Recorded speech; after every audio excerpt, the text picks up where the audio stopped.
into our current proposal. So I'm going to speak to three aspects of our proposal today, which are funding for the hub, or a new drop-in center, a anti-stigma campaign focused on substance use and mental health, and also a needs assessment moving forward for complex care housing for our region. Why emergency treatment funding? The municipality of Nelson is committed to reducing poverty, and it's focused on saving lives and connecting people to evidence-based services, including treatment and recovery, as well as other supports like supportive housing. Nelson's poverty rate is actually higher than most of the province. It's set at 18.6% as of 2020. We understand that health inequities are systemic, predictable, avoidable differences in health and health outcomes with known causes, and we see that in our community every day. So in terms of the municipality, our Nelson Affordable Housing Policy prioritizes funding for housing for people with addictions, including supportive housing initiatives. And this is part of our official community plan, and our priority that we support efforts to ensure access to community services, facilities, and programs, including for mental health and addictions, and that we support and increase the supply of supportive housing, which I actually think, as we were talking about it earlier, that we are on track in a really positive way to increase our housing supports. Definitely we see, what's coming on online with the NSI and some of the other projects, but we still have some gaps in services. One of the things that, the community and our community partners have been asking for, and specifically people with lived expertise in our community, it's why they were camped out here in front of City Hall this summer, was that they want those hub services restored. It's really important to them. It was important for our sense of belonging and, to address feelings of isolation and all the things that really, increase vulnerability to mental health and substance use. We've learned some lessons from the last iteration of the hub, and in moving forward, we want to take a stepped approach, and we want to ramp up in, community engagement around the location of the hub services and what those hub services will look like, and that's included in our proposal. Just in terms of, we're still in a health emergency around the toxic drug crisis. The stats bear out that there were 2,546 deaths in 2023, and this has had also a disproportionate effect on our rural communities such as Nelson. In fact, in the Kootenays, there were 428 lives lost in the last fiscal year, and 42 of them were in our health service area of the Kootenay boundary, and 16 of those were in our local health area of Nelson. These are preventable deaths. In 2023, rates of death were higher in our region than for the province overall, and within the Interior Health Authority region and our health services delivery area of Kootenay boundary. And importantly, rates of death rose slightly more steeply in our local health area of Nelson compared to the province, with rates being 3 times higher in Nelson in 2023 than at the start of the health emergency in 2016. Oh, thank you. So our first ask for the emergency temporary funding proposal is to fund the operating funding for a drop-in center. Calling it a drop-in center because we want to rename it and give it a fresh start. We know that Having wraparound services are including peer support, basic food provision, counseling, coordinated access, housing resources, treatment, and recovery house referrals are really crucial to supporting our vulnerable population. The services that we're looking at for the drop-in include harm reduction services and supplies, treatment and detox referrals, food services. Food security is a huge issue, and we're seeing it on the daily. I know at Anchors, we have people trying to access food on the daily. We're way over budget for our food almost all the time. Food services, coordinated access, referrals and housing support navigation, health services, including eye care, dental care, outreach student nurses, wound care, health assessments, foot care, street outreach, Indigenous services, general supplies, basic supplies, hygiene, drop-in, computer, internet, laundry services, access to showers, and storage lockers. The mental health and substance use plan for British Columbia, the 10-year plan, talked about every door and open door, and around wraparound services being the model for communities in supporting people who are vulnerable. So what's been happening is we've had a little bit of funding left over from Reaching Home, and we've been utilizing it to operate 1 day a week at the Salvation Army, and that's on Thursdays. So far, there have been 7 days of operation, and these are the stats just from those 7 days. So a total of 429 guests, 32 visits to nursing, doctor support, healthcare, 387 meals served, 72 accesses of the showers, 43 advocacy referrals, and 116 meals. And that's just in 17 days. So you can see that this is well used by our vulnerable population. I will say that since the closure of the hub, Anchors has been absorbing a lot of the traffic that went to the hub, and our daily traffic is up by about 40%. We had 67 people in our small space yesterday.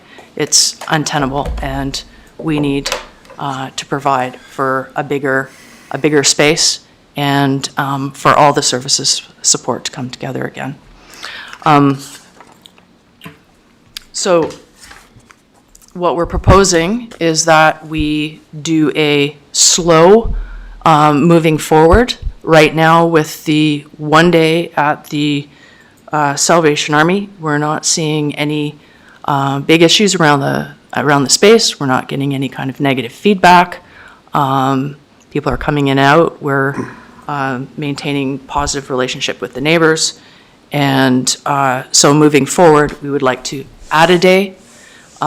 We would like to engage with the community in a really focused way through town hall meetings, survey, and also a mail out, and really engage the community in a good location for a permanent drop-in.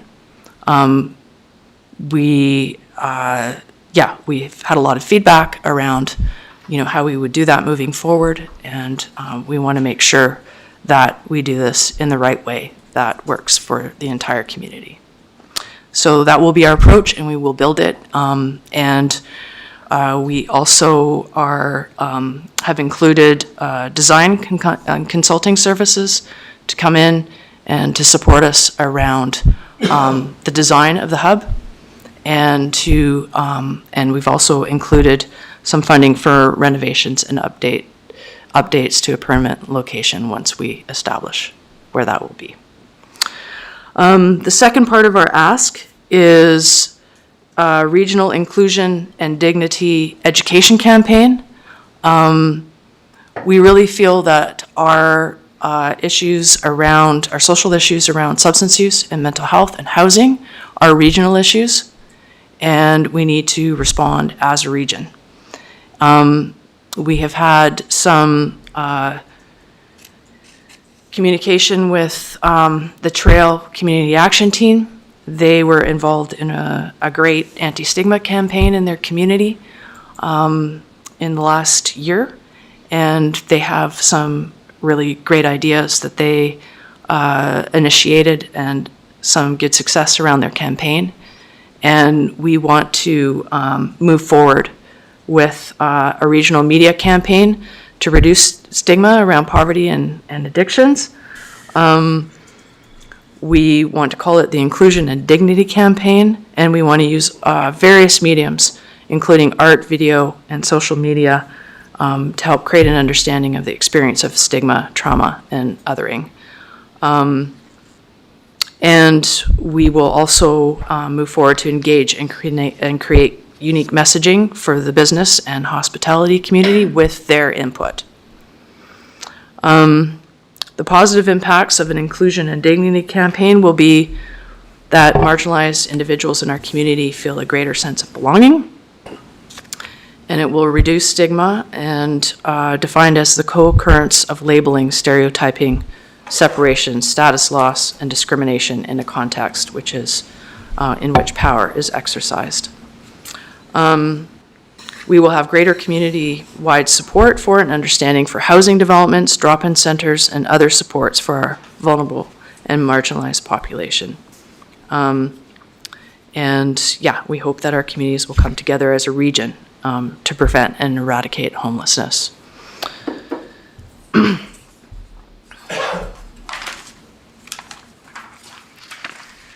Thirdly,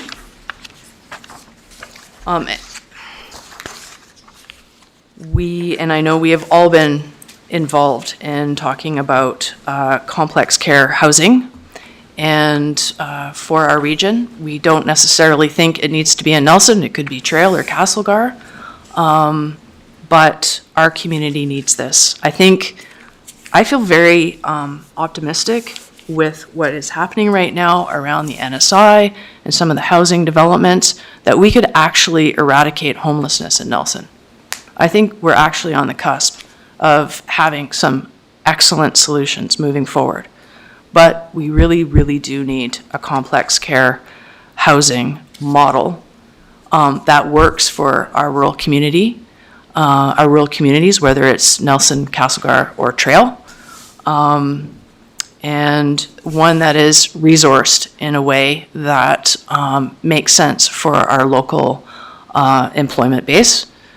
But we need to do a couple of things. One is that we need to make a case. We need to understand what our model will look like, what the needs are, what the size of the population is that require complex housing, and then we need to be able to make our case to the province for funding. And it may be multiple levels of funding that will be needed, but we need to do the work to get there. So this is also included in our proposal.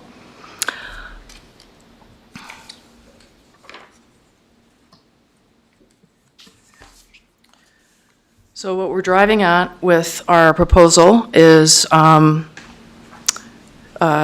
enable our municipality of Nelson and also Indigenous communities to increase access and availability of substance use services, and to improve community capacity to address urgent needs associated with the overdose crisis. The hub, multiple services working across the spectrum from harm reduction, linking people to detox and treatment, supporting them with their healthcare needs. All of this is, related to treatment and care and better health outcomes. Decreasing stigma, obviously, those are really important conversations that we need to have in our community, and for a better understanding of, what drives substance use and mental health, and what are our solutions. And we need to have that conversation as an entire community. And then thirdly, we know that housing is also treatment. It's a human right, and it's important that people with the most complex needs have access to housing. And that's beyond shelter services, supportive housing. That's for individuals who need that extra level of support. And so that's why we really want to explore complex housing and a specific model for our community. Yeah. Amanda, do you have anything else you'd like to add? Just that we're approaching the proposed budget, and you'll find in your larger proposal on page 7 is the actual detailed budget.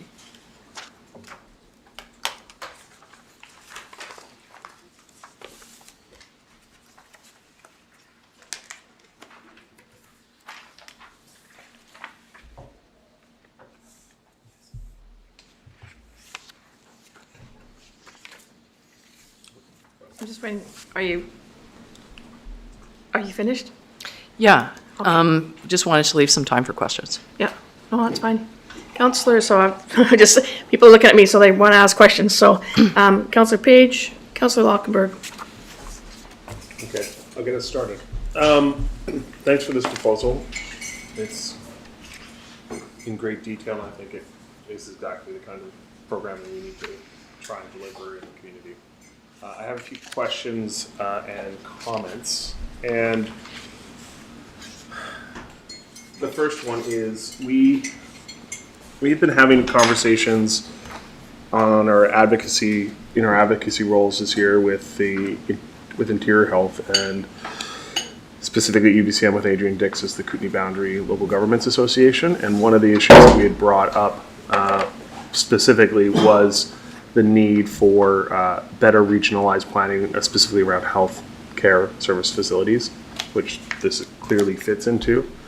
And so when we're looking at putting a budget like this together, what openness has Interior Health expressed in terms of supplying funds to support initiatives like this on the regional planning front, if any? For planning specifically? Yeah, well, to help deal with number 2, or number 3, sorry. Number 3. Complex care housing. In terms of complex care. Yeah.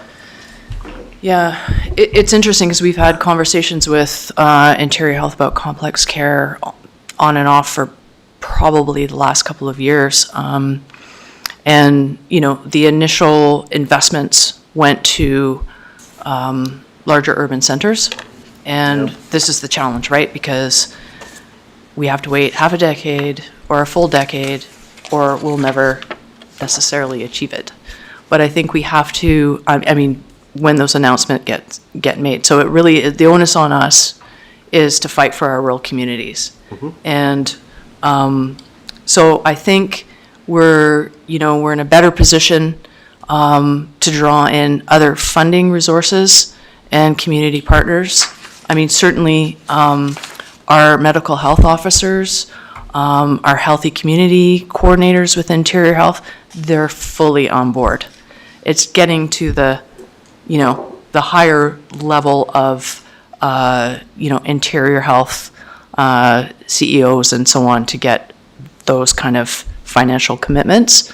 I don't think it's impossible, but. And in this instance, the reason we built it this way was Kelowna actually got their complex care because they had an advocacy paper produced, which were sort of, in a way, copy and pasting. We're saying, let's build a similar paper so we can advocate for this for our rural communities. Mm-hmm.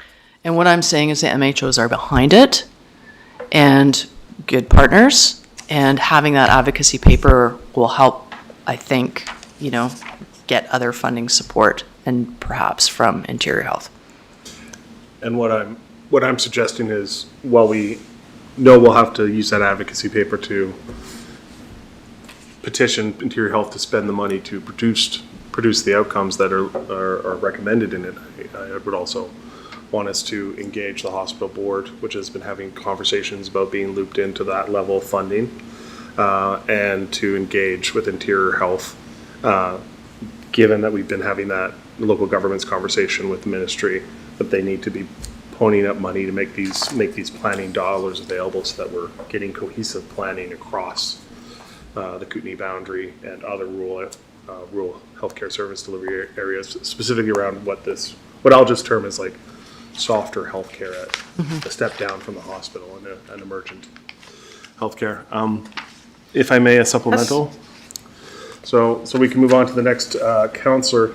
Something I've been hearing a lot in the community and might dovetail well with the Dignity outreach campaign is there appears to be small businesses can certainly go and attain training for staff and develop policies for how to deal with street disorder and how to manage the balance between those impacts. Is there room in something like this to consider more of a coordinated training approach for the business community to access that kind of stuff, to not just be outbound marketing, but sit down, train people, do naloxone, refresh naloxones, dealing with human situations that occur on the street. Yeah. Just refreshing everyone on how we get access to services. I love that comment. I think absolutely. And just sort of incidentally, we were involved with a similar campaign in Trail about 2 years ago in partnership with Selkirk College Nursing. And so it was Anchors, Selkirk College Nursing, and the Community Action Team. And we did that. That was one of the student nursing projects. And we did training, naloxone training, for local businesses, and also some anti-stigma work and working with the vulnerable population. So yeah, that had some great results. So Okay. absolutely. Great. Yeah, absolutely. And that's a big part of this English campaign is incorporating some of business voices in what's going to work best for you and your staff in making you feel more safe in the community. And that comes down to education and awareness. But certainly you're going to see there's a line item for street outreach, and it is definitely one of their goals as well. Okay. Thanks. Appreciate it. And yeah, and just in terms of street outreach too, at the present moment, they're doing, some of their hours are covered by HSP. They need to be out there on the street. And so, yeah, there's some additional hours for them here. And that's what we're hearing the community asking for. Yep. Great. Thanks. Councillor Lockberg. Thank you for your presentation for this. Just in case. Oh, right, it's over there. I apologize if I'm catching up here. I only just saw this now and saw your No problem. presentation. So I guess my first question is pretty simple. This is a proposal and you're applying for emergency treatment funding, but I'm not sure who you're applying to. The municipal government has to put in the application. Okay. So we make the proposal, and then the municipal government decides whether they want to move forward with the proposal, and then it's the municipal government's responsibility to apply Federal government. It's a federal. To the Federal- federal it's a government. federal- to the federal money, government. Thank you. Thank Yeah. you. Okay. So that's Very It's narrow, funded through Health Canada. Yeah, through Health Canada. Thank you. narrow window. Window. It opened it's a on- very narrow window. Yeah, it opened on the. Yeah, On October the 11th, which is Friday, Hey. and it closes on this Friday. yeah. Wow. So Yeah. not even a month, let alone, let's just talk Okay, about the okay, 15 well, business days. That answers my. But your what I will say Yeah. is that what's reflected in this proposal are things that we've been working for as a community for a long time. Sure. We have the Hub Task Force that's been doing a lot of work. Yeah. We've had the ask of the vulnerable population, for the Hub services. We have been talking with our MLA about complex care. And, it sounds like you've been having similar conversations for some time. And then the anti-stigma work is definitely something that we've identified because we need to bring our community together. We need to have those uncomfortable conversations, but in a really supported and dignified way. So I think it's an opportunity to move forward. Yeah. No, it makes great. It's just a technical question that I wasn't clear on. Yeah. And that did answer my second question was when I looked at the budget, it seemed really quick. Like you're getting started right away. So I wasn't. Yeah, I think we're prepared to hit the ground running because we've been working on these things for some time. Yeah. Oh, so then does that mean that it closes on Friday and the funds are released? Wow. Okay. Like not right away. Sorry, but the after. application has to be in by Friday. So this is a Right. typical grant stream. It's just a very narrow window that it was open. So if, and I think, if an application does go in, it goes in Friday, and then they will be looking to have the first stream, as they say there, the 2024 stream, spent by end of fiscal, which is March 31st, 2025. Okay, great. Yeah. Thank you. And I will also say that, in terms of a regional approach, there's going to be, grants put forward by the other municipal governments in the region. So Trail's working on something right now. And I think Castlegar as well. So this could really be a boon in this area for our region overall. Okay. It's the same ask across all three. No, it's different asks. These are collaborators, Yeah, no, fair enough. not competitors. Same, sorry, is it same pot of money that everyone is? No. No. So to that point, is there, I don't know how this works, but is there a possibility of, I mean, I know Friday's very soon, but kind of combining, like, sort of presenting a unified front from at least the 3 municipalities in the region, like, to get something like that? Like, we talked about complex care, and not necessarily having to be here. It could be, even if it was in Castlegar, it would be a great help to the people here. So is there a possibility of sort of teaming up with other municipalities in that regard, or is that not how it's done? Yeah, this is, this is reflective, I think, of our, municipality really wanting to drive a regional approach. I think there's interest from other municipal governments as well. We certainly will work with our regional partners, like Anchors, for example. We're a regional organization. We work across the East Kootenay boundary, so we already have those partnerships. And, in saying that complex care, when we're putting in this needs assessment, which will then, involve the province, it'll involve interior health, we'll be looking at what community it works best in, and we'll definitely be working with our regional partners around that. But in terms of combining a pitch, Nelson Committee on Homelessness is from this region, so we're making a pitch for the Nelson municipal government. Does that make sense?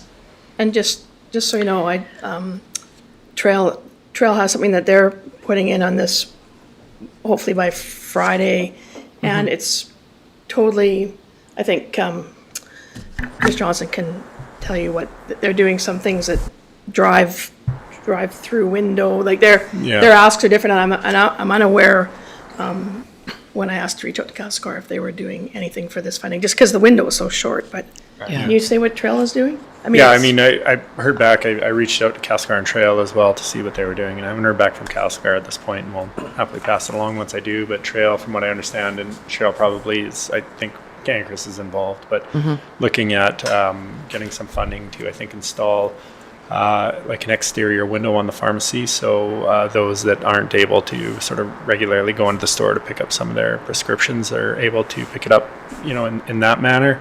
As well as I think they're looking at a mobile treatment van of some sort, I think akin to the van that maybe Anchors already has. Is it Anchors that owns that one? Yeah.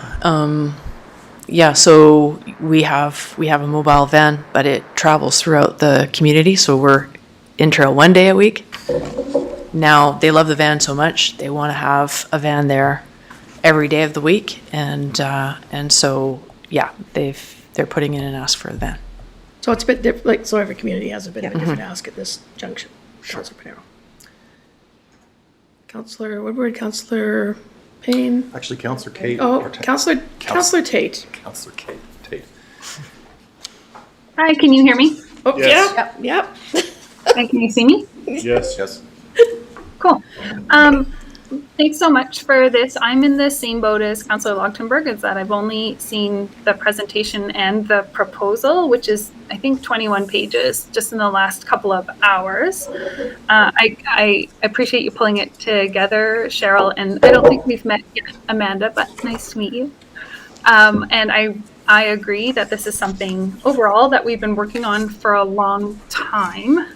I do have some like logistics questions because I just quickly pulled up the Health Canada Emergency Treatment Funding Fund that says it closes on November 8th at 2 p.m. Eastern Standard Time. So I assume I'm now looking at the correct thing. And based on your page 7, it looks like the project funding that is completed by March 2025 will get preference, and then the other project aspects that go until 2026 will get secondary preference. I see that there's a large construction budget here, and from my limited construction experience, spending that money between now and the end of March, just even getting the contractors lined up sounds really optimistic, which is fine. Yeah. The other challenge that I see is when the funding runs out, I'm concerned that we will end up in a similar boat that we were in this past spring when federal funding for our coordinated access hub ran out. And so without some really maybe detailed planning or some kind of additional backup funding, I'm really concerned that we're setting ourselves up for a big failure here. And that's just on this cursory glance of flipping through this web page.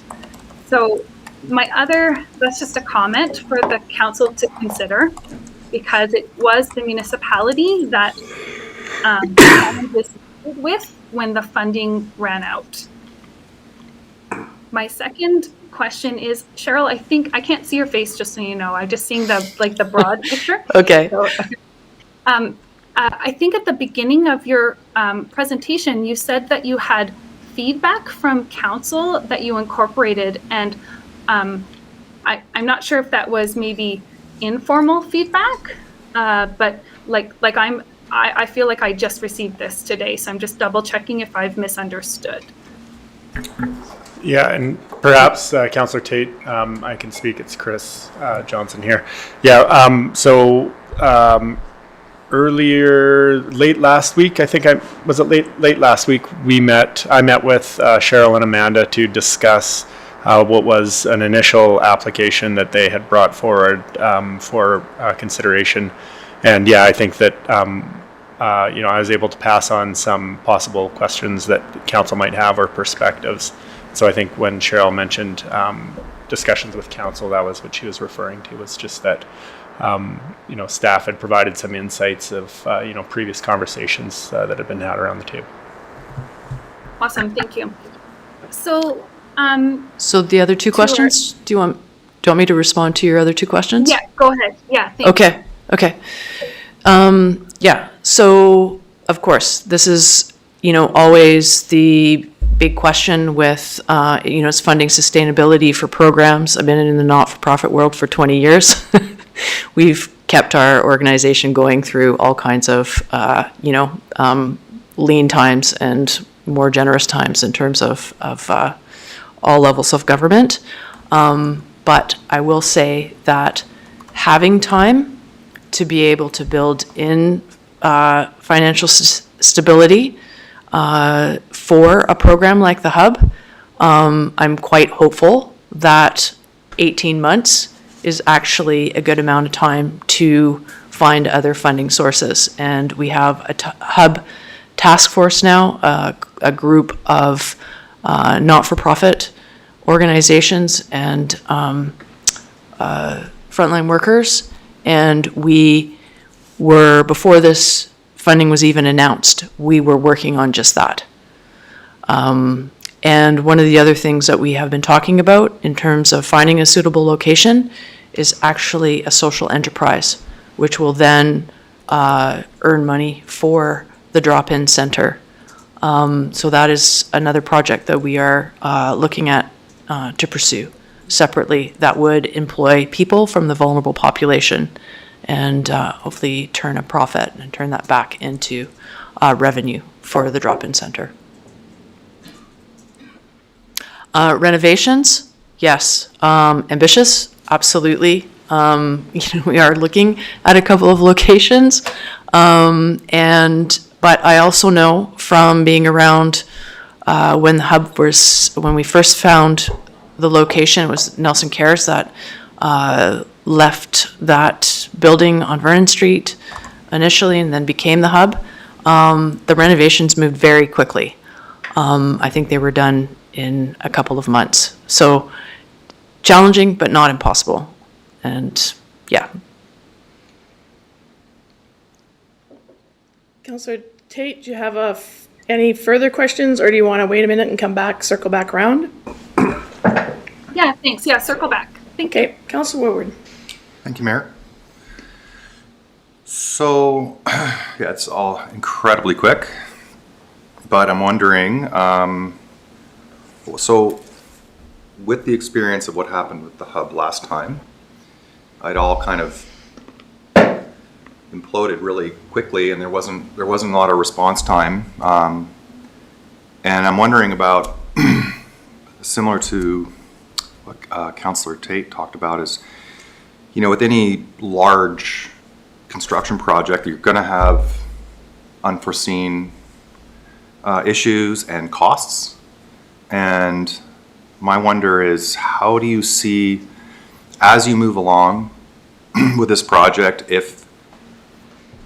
where is your contingency coming from with overages, or what happens if you're 3/4 of the way through the project and you run out of money? Or what happens when the money is, you've done it, but then you don't have enough for operating? Or I'm just like, there doesn't seem to be a lot of buffer. So around that. I just want to say that the not-for-profit organizations that are involved in this proposal and this project have a lot of experience with capital projects and with operational budgets. And yes, we always have to plan for contingencies, but we have the experience and the awareness of how we move forward with that. Supplemental? Yeah. Yeah. So are you saying that you would have buffer to fall back on, not just experience in capital project development, but actual cash? Would there actually be cash to fall back on if things go awry? I'm not quite understanding the question. Well, this is a very, like, I mean, again, I have just, this is all very new. It's a lot to process. Yeah. And I'm just, you know, it's big dollars. And, you know, the drop-in center here you're saying is, well, yeah, this, so the 2024, 2025 is close to $1 million, and then the next year is $500,000, approximately. So I'm just wondering, like, where is their buffer zone? I think the buffer zone was built in the budget. It's built in the budget. Yeah, it's built in, yeah. And with the, Based on experience and also looking at previous budgets. This is a budget that's built with buffer in mind. okay. And if you needed more money, do you have a plan for that? Well, what's been told to us, but it's, you know, in confidence, is that there is supposedly more reaching home funds coming down the pipe. But again, there's been a lot of government turnovers and waiting for elections and all of it. So in confidence, that's been shared for us. This proposal is in addition, as supplemental to reaching home funds. Well, this is a public meeting, so it's not in confidence. Oh, Yeah. Yeah. So now it's not gone. No, it's gone, no. But Yeah, and that's a budget that's being reduced over the next couple of years. However, we are hearing that there might be some funding being released as well. We don't know how much. We don't know how much. Yeah, but, you know, Jesse, we are also with the Hub Task Force and the Nelson Committee on Homelessness. We are always looking for funding opportunities. So, you know, this is what we do on the daily, and we'll continue to do that for our community. Yeah, I mean, this is what we do. We look for funding and to operationalize it to address these issues of mental health and substance use. So, you know, we'll continue to do that. I think in terms of renovations, you know, we're not going to go down a road of getting into a situation where we're setting out to overspend. We're used to being conservative with our budgets and having good fiscal responsibility, every single one of our organizations. But you are saying that there is overages built in to this, if you needed it. Yeah. And the budget, as Amanda was saying, is we looked at the budgets for the hub services, and we built this budget based on that actual budget. Okay. With contingencies set in it. Okay. Yeah. Thank you. Councillor Page, did you have another question? Councillor Tate has a question as well, so. Yeah, I'll make it quick if I can, Kate. Can I squeeze in front of you? There's a lot of alignment here. Well, we know this issue doesn't stop at the borders of Nelson. No, like whether it's encampments or the populations moving between or getting ground transportation to the drop-in center or any of the other things. So, first part of this question is probably more to staff. I'm thinking what we want to do here, or what I would like us to do here, is also bring this forward to the RDCK board for, at the very least, a letter of support. Well, Nelson would be the lead on it. I think it's something that we should say, hey, how do we incorporate E and F and G and SALMO potentially into having those inclusion conversations, having those support and training conversations, having those planning and complex care, regional planning conversations. And I would suggest we bring it forward as a late item and have a letter of support solicited from the regional district board next week.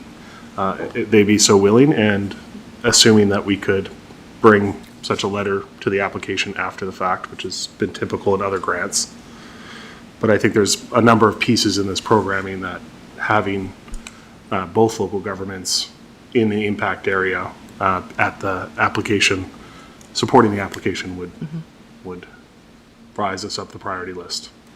And we need everybody kind of gearing into this problem. Councillor Tate. Thanks so much. I think I'm understanding this. So the renovations are to occur in that Salvation Army building? Not necessarily. So So we are looking for the most appropriate location. So there's another location we're looking at right now that may be a better and more suitable location because it's not in residential. Oh, Cheryl, thank you so much for that. That when the hub closed, just a little story. I did so much research on coordinated access hubs, and also at that time we were talking a lot about overdose prevention sites. And it was so interesting because there is quite a bit of research on overdose prevention sites in terms of the fact that, and you probably already know this, but for the benefit of everybody else, that overdose prevention sites have been administered worldwide for like 30 years. And in 30 years, according to the research, there have been zero deaths at overdose prevention sites. So I thought that was really interesting because I wasn't expecting that. And in doing all of this Googling, because we had a lot of challenges, behaviors that were intersecting with homelessness as well as daily drug use, that was really challenging for our downtown residential area and continues to be. And it's really challenging for our downtown business area and continues to be. And it's naive of us to think that those two things don't intersect, right? I think we know that there's some challenges there. Some of the other research that I found was that in places where there are coordinated access hubs, that there is no change in police calls. So we could spin that either way, right? We could say it doesn't result in an increase in challenging behaviors, or we could say it doesn't actually decrease challenging behaviors, right? So I have a vision of finding a location where we're able to maintain our thriving, vibrant downtown. The magic of Google Maps that we have now is that you can actually Google these coordinated access hubs in other cities and see what the streetscape is like and see, how it's working and what neighborhoods it's in. And from my Googling, which is limited, understandably, it doesn't look like the locations are the vibrant downtown entertainment type districts. And Nelson is so compact, it's quite difficult to find a space where we're not going to have a little bit of overlap. But I think what you said at the beginning about part of your proposal is really engaging with community. And because it's so compact and because Nelson is so caring and empathetic, and there's nothing that you could argue in a access hub that doesn't benefit community, that isn't for the benefit of the community and increased social good, but the location is really, really gonna matter. Yeah. And so I'm not how to find the answer to that, except to say that it looks to me, with my very limited time looking at this, that it's the municipality ultimately that is responsible for this project. Accountable, if not responsible, ultimately accountable for the project.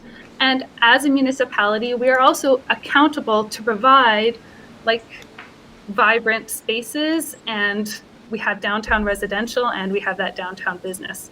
So I'm just really leaning into what we know historically from the last year and a half, how that's all played out, and moving forward, learning lessons from that.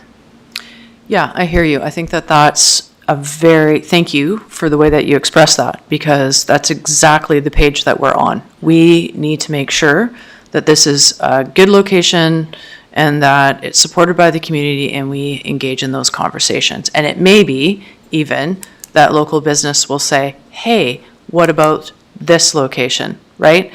So you're definitely right. And that's the road we want to walk down. Thank you, Councillor Tate. I have a couple of questions. So Cheryl, you started off and you talked about you're looking for funding.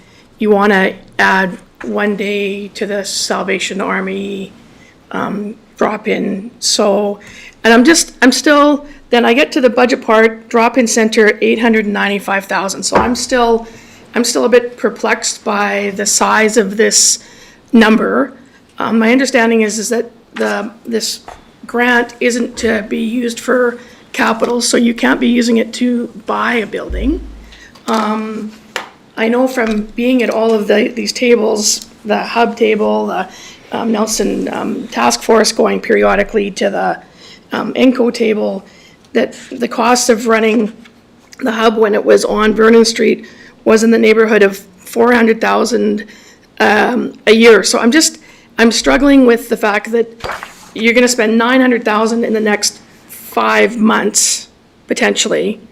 You've got design services that you're lining up, but I'm still not hearing that you have a building.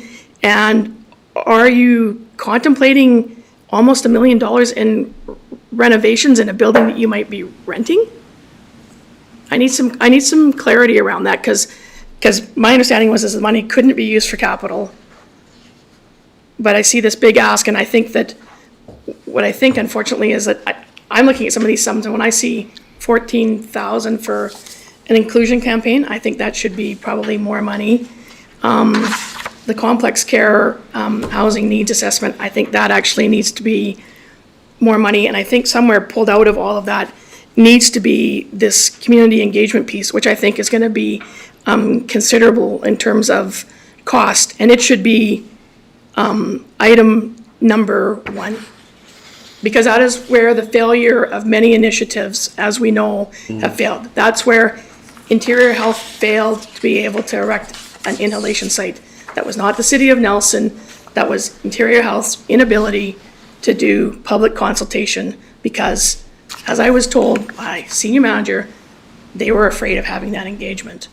So can you explain to me the 895 and how you're spending it in the next 6 months? It's pretty detailed in page 7. Do you have I'm looking at that, and I'm looking at $450,000 on renovation. 450 for the renovation, which, as we know, is a very bare minimum reno. That would be very bare minimum depending on the location.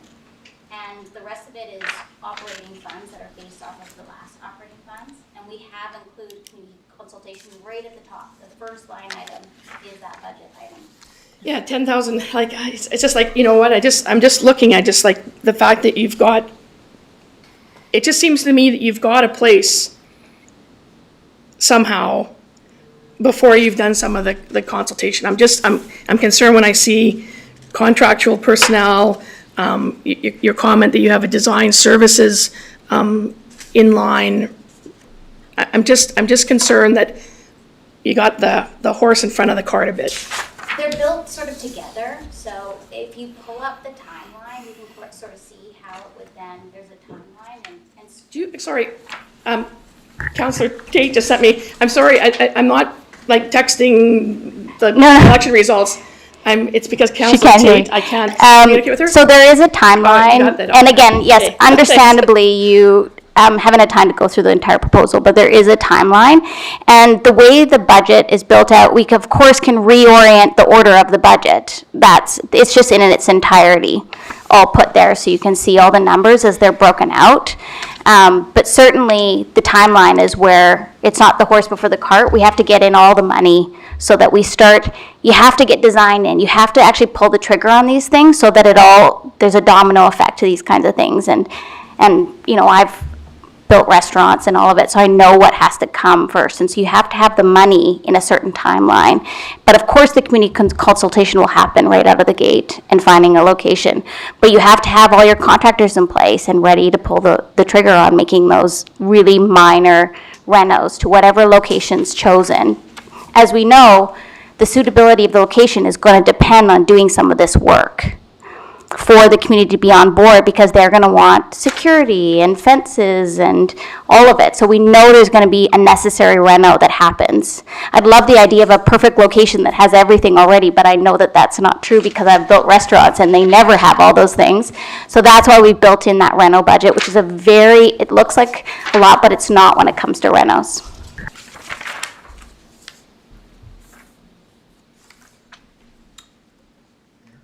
Councilor Ward. Thank you.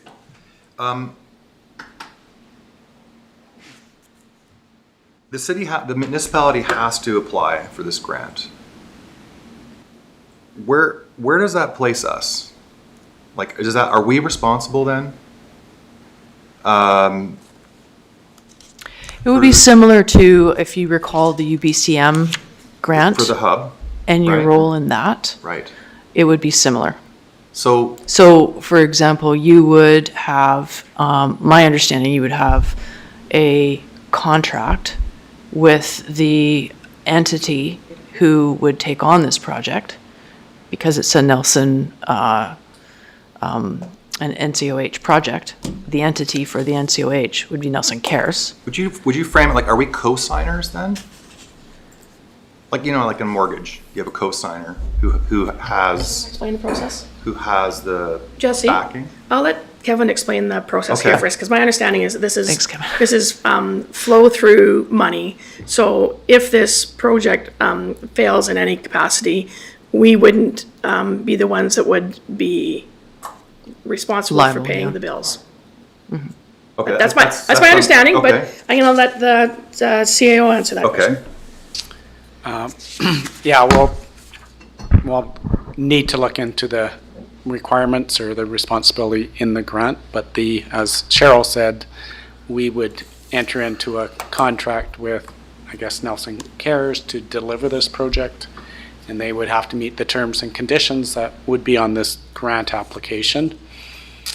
We would release funds as they complete the work and ensure whoever was engaged, we would have to likely provide some oversight to make sure that the project was meeting the grant applications, because we will be signing this agreement with Health Canada that we are going to do these things, right? So we are saying the city is responsible for the delivery of of these of this factors. project. And we would, just as we would contract out to, there's lots of things we will contract out to others to provide on our behalf, that we may get a grant. We're doing a civic center project right now that, that others are delivering that. Yes, there's always risk to the, to the city that whoever you're contracting in doesn't fulfill that, and what the, the repercussions of that we'll check. But I would say, we're going to sign a grant application or an agreement with Health Canada that says we will deliver these things. If we don't deliver these things, most of those agreements have some ability for, they tend to hold back a certain amount of funding generally and then you have to complete that work, send in the final reports that you have done the work, and then they release the final funds. So this isn't unusual for us, but you're correct. We are ultimately the one signing on the We are. dotted line. And if the project, say, gets 3/4 of the way done, runs out of money, are we responsible then to take it from city funds to complete the project? I think, again, we'll have to look at what that contract says if we're successful, what that has in place. Again, just like any other project, we would make sure, we have those checks and balances in place. There's going to have to be a construction budget. There would have to be tendered. We wouldn't start any work until we had those prices in from our, the contractors that were going to do this work, and proper contingencies in place, etc. So we'd have to manage it just as any other project. So we'd be the managers. We're definitely the oversight, right? We're the oversight, we're not the managers. No, That would be we're not Nelson managers. Cares. Yeah. We'll contract those type of things out, but ultimately, we need the confidence level that if we're going to have Nelson Cares deliver that project, we would need to be confident that they have the capacity to deliver that within the budget. Okay. Okay, councillors, I'm just a bit about time here. We had a second part. We were just going to have an update because it was an appropriate time to have an update which you received in your workshop. If there's no more questions, Councillor Payne.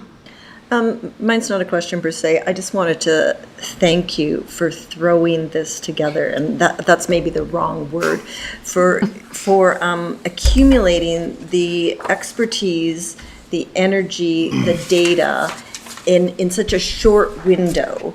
You've seen a problem. You're the most experienced people in our community to address this, both Anchors and Nelson Care. And having long histories, 30 years for Anchors and 30 years, or 35, I can't remember, I was just there. 50, oh my gosh. So the depth of experience that you bring to this project to address a huge need in such a short period of time, I just think it's commendable, and I just want to thank you for that. Yeah, thank you. And I just want to comment, it really is, what we're representing here comes from a very large group of community organizations and service providers that we represent, and that have done a lot of the groundwork to get us here. So, it's sort of like, oh, we have this opportunity, we actually have this ready to go. We just need And to put it sitting on the together. task force and understanding a lot of the things that are already in motion. And one of the exciting things that this group is thinking about is that funding model, which is not, great. So there's a whole fund development team working on diversifying. There's been many discussions around that. So it's not like, okay, they're going to get a grant and that's going to be it and we're going to move forward. That's like the initial investment into this solution that's so critical for the overall health of our community. Yeah. I think it sounds exciting to me. So Yeah, thank you. And we're driven by wanting to solve homelessness, Yeah. We want, reduce it, absolutely. But I think this is a really opportune time. Me too. Thanks. So I want to thank you, Cheryl, and thank you, Amanda, and thank you, Amy, in the back, for coming and presenting today on this opportunity for this emergency treatment fund that the federal government has on very short notice with a very short window, which is very not nice of them in some regards, in terms of being able to have a real fulsome conversation. But I've been sitting along with Councillor Payne at all of the hub meetings, and it's been really great to see the community that has come together around that table to share ideas. And I think when I look at the presentation, I see a lot that was discussed when you had so bad with names, but when you had the facilitated session at the United Church the other day. So Keely. yeah.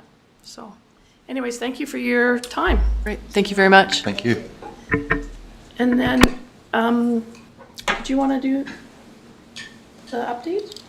Or is it just there for information? Just there for reference, yep. And apologies, I will make one correction to my update. Two corrections. One, Stepping Stone's shelter actually has 17 beds. I think I listed 18 there, so it's 17, I believe, plus 6 for the web beds. And then it is actually Nelson St. Saviour's Anglican Church. And apologies to Reverend David Burrows for not citing the wrong church in there. I was trying to get this together in time for the meeting this evening. But yeah, overall, just a general, I guess the point of this quick update was just to provide a bit of a snapshot in time on those higher level services that are being provided regionally, really looking at that housing perspective, and then, just sort of the priorities that staff have been looking at, both from a City of Nelson and a regional perspective, and then, a quick summary there, basically, just saying that, staff is really spending some time now. There's a lot of big steps that have happened. So while this is another opportunity that's coming, before council, council has also, I think, done some great work, and of course, all the groups throughout Nelson to make some large steps forward. And so to see how those actually play out and work in the community will be really interesting as well. So. Okay, so Can is I there any interrupt? questions? Sorry, Mayor. Can you- Yes. I don't mean to interrupt, but I would interrupt if I was in the room. Yeah. This actually highlights for me a frustration, even though there's really positive work happening here. But when we've got such a complex problem of the intersection of homelessness and this fentanyl crisis, that we have a fabulous group with 30 years experience and all the lovely accolades that Councillor Payne pointed out, that is working on the harm reduction and that access to services, and there isn't enough money or humans to go around to also be looking at the prevention aspect of the homelessness and mental health crisis, as well as the recovery and the pathways to dignity on the other side. And for me, it really brings up a frustration of us trying to build a coordinated access hub where on the other side there does not seem to be simple pathways. And so we can continue to support this good work, but until there is more opportunity on the other aspects of this giant strategy to get our entire community in a better space, I sometimes feel like we're building bridges to nowhere. You raised some good points there, Councillor Tate, and as you know, when we're off having our opportunities to talk to provincial government and on the odd occasion a letter to the federal government, that these are ongoing concerns. We have a new government that at some point here might actually sit. Hopefully it's not as late as February, which some have been surmising, and they can start getting on with the business case of all the promises made during the campaign to fund those additional pillars. As I call it, I often say I'm getting tired of sitting on a stool that only has one leg. We need to have the other pillars funded and so that we can have a complete package in terms of dealing with the ongoing crises that we see in all of our communities in British Columbia. So, thank you. We have, did anybody have any questions about the updated, the staff summary? Any questions there? Leslie? Councillor Payne, Yeah, sorry. I do just want to take a moment to acknowledge St. Saviour's, who actually, their congregation decided that they would remove pews from the church to increase the number of beds that they can stand up for the winter emergency beds. That is a level of dedication that it's wonderful to see. The other thing I wanted to note is that the priorities list here looks like the work plan for the social development coordinator that I hope we'll be discussing in our budget talks. Thank you, Councillor Payne. Okay, no further questions about the summary. Then we will move on to our next, because we're running a few minutes behind there. Not too bad, considering. Our next agenda item, which is the GIS strategic update. And I believe we have some people here. And do we have somebody that's coming in remotely as well? Yeah. So, Yes. okay. And put some more. Thank you so much.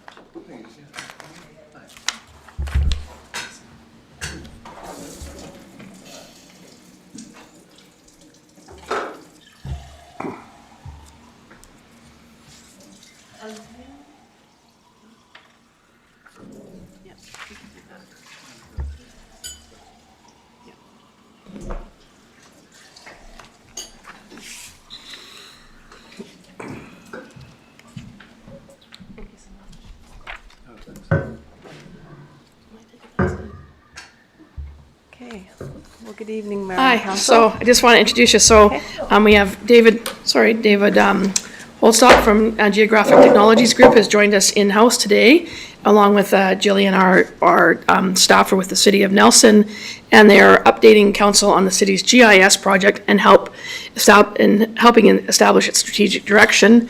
And we are being joined on the line by Sharon Stevenson, Michelle Boivin, James Kelt, and Kurt Hinton for any support that's needed as we go through the process. So hopefully, can everybody that's remote hear us in council chambers? If you could just get some kind of, just want to make sure everybody can hear.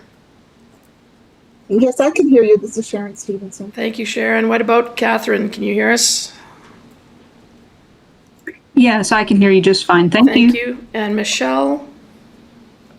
Yes, I can hear you. Okay, and then I now can't see any more names because I've got so many things on the screen I'm looking at. So James or Kurt, are you out there?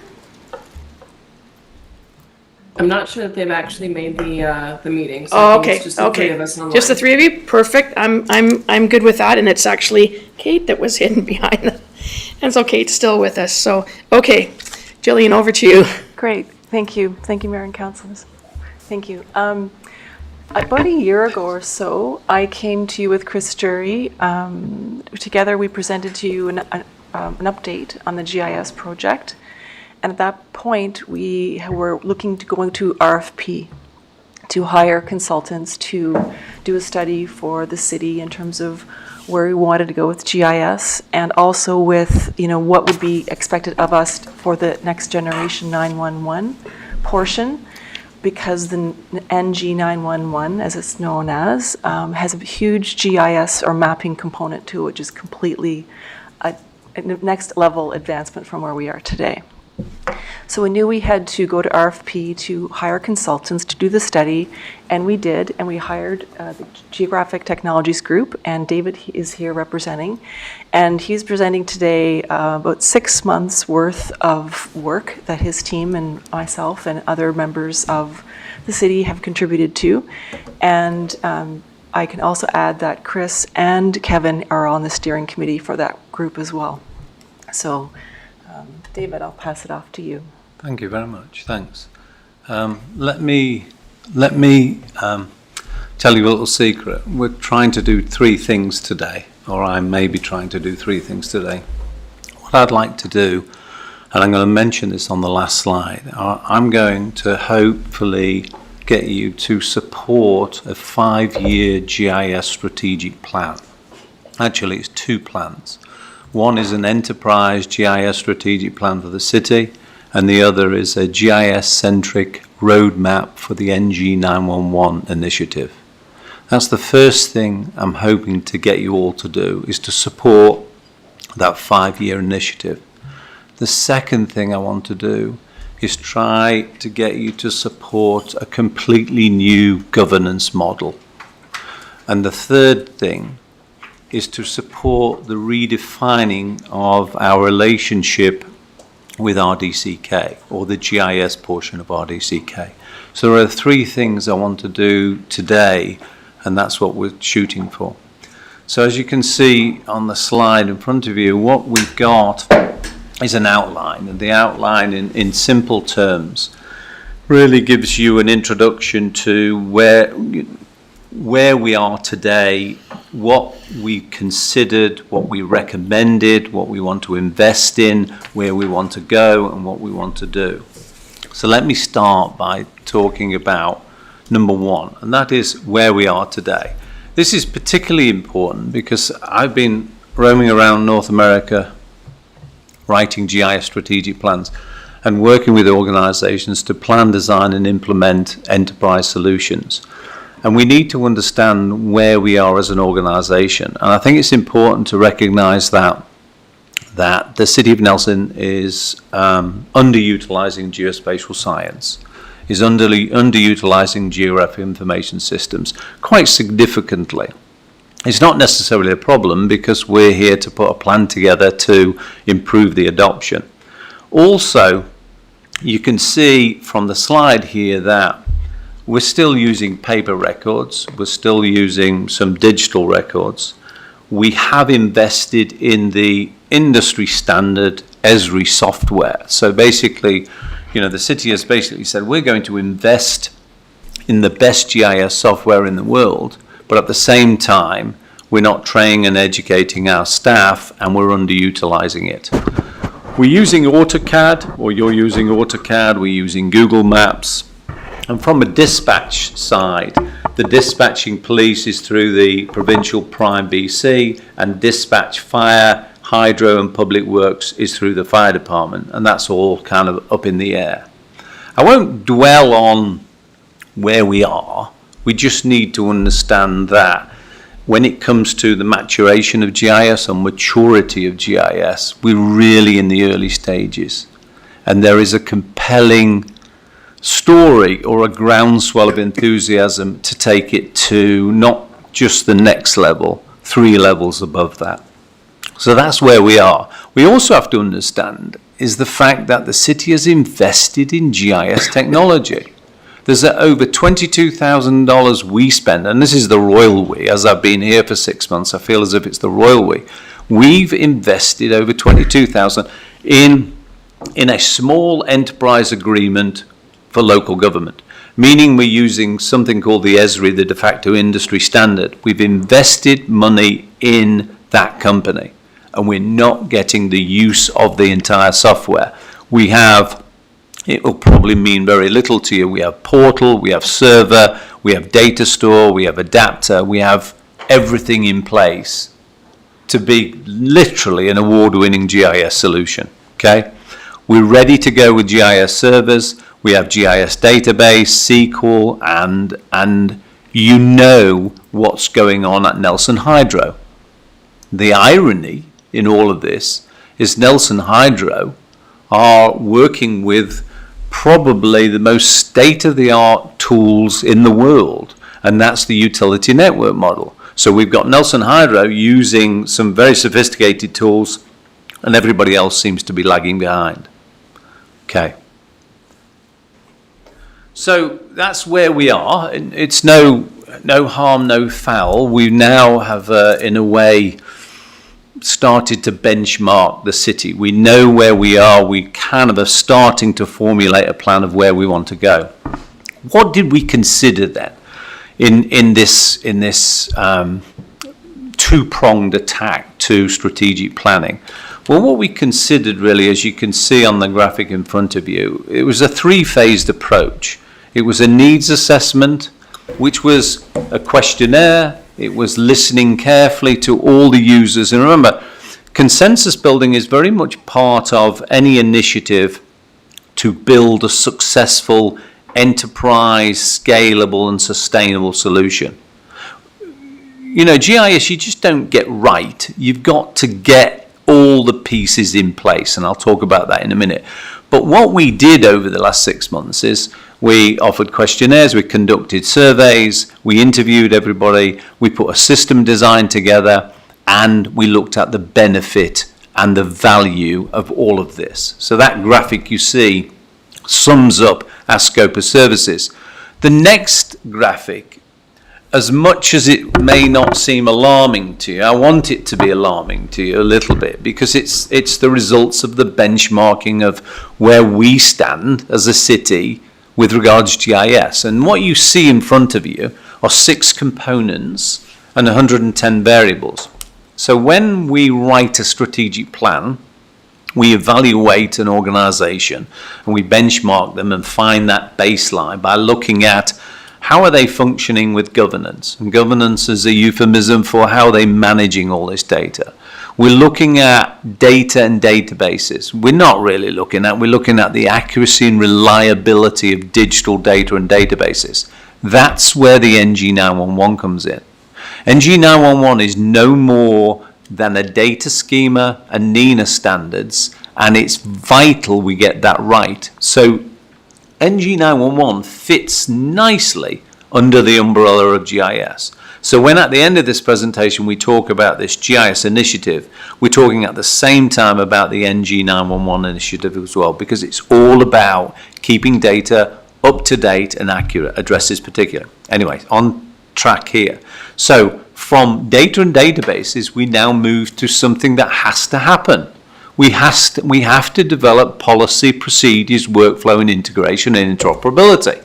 That's very much part of GIS. We're not doing it. If you can interpret those slides, you can see we're not firing on all cylinders, which is okay because there's an enormous amount of growth opportunity. And then if you look at the software, that's the one, the fourth one, or the one down, the first of the bottom 3. Councillor Tate has a question for you. Oh, yeah. Oh, thanks. Sorry to interrupt. I'm hearing you say the GIS project and the NG911 project almost like they're 2 in 1. Now I heard you say that it falls nicely under the umbrella, but could you please clarify that NG911, from my understanding, is actually separate from this and has to be implemented, et cetera, and you're just describing how the 2 things can work nicely together? Am I understanding that correctly?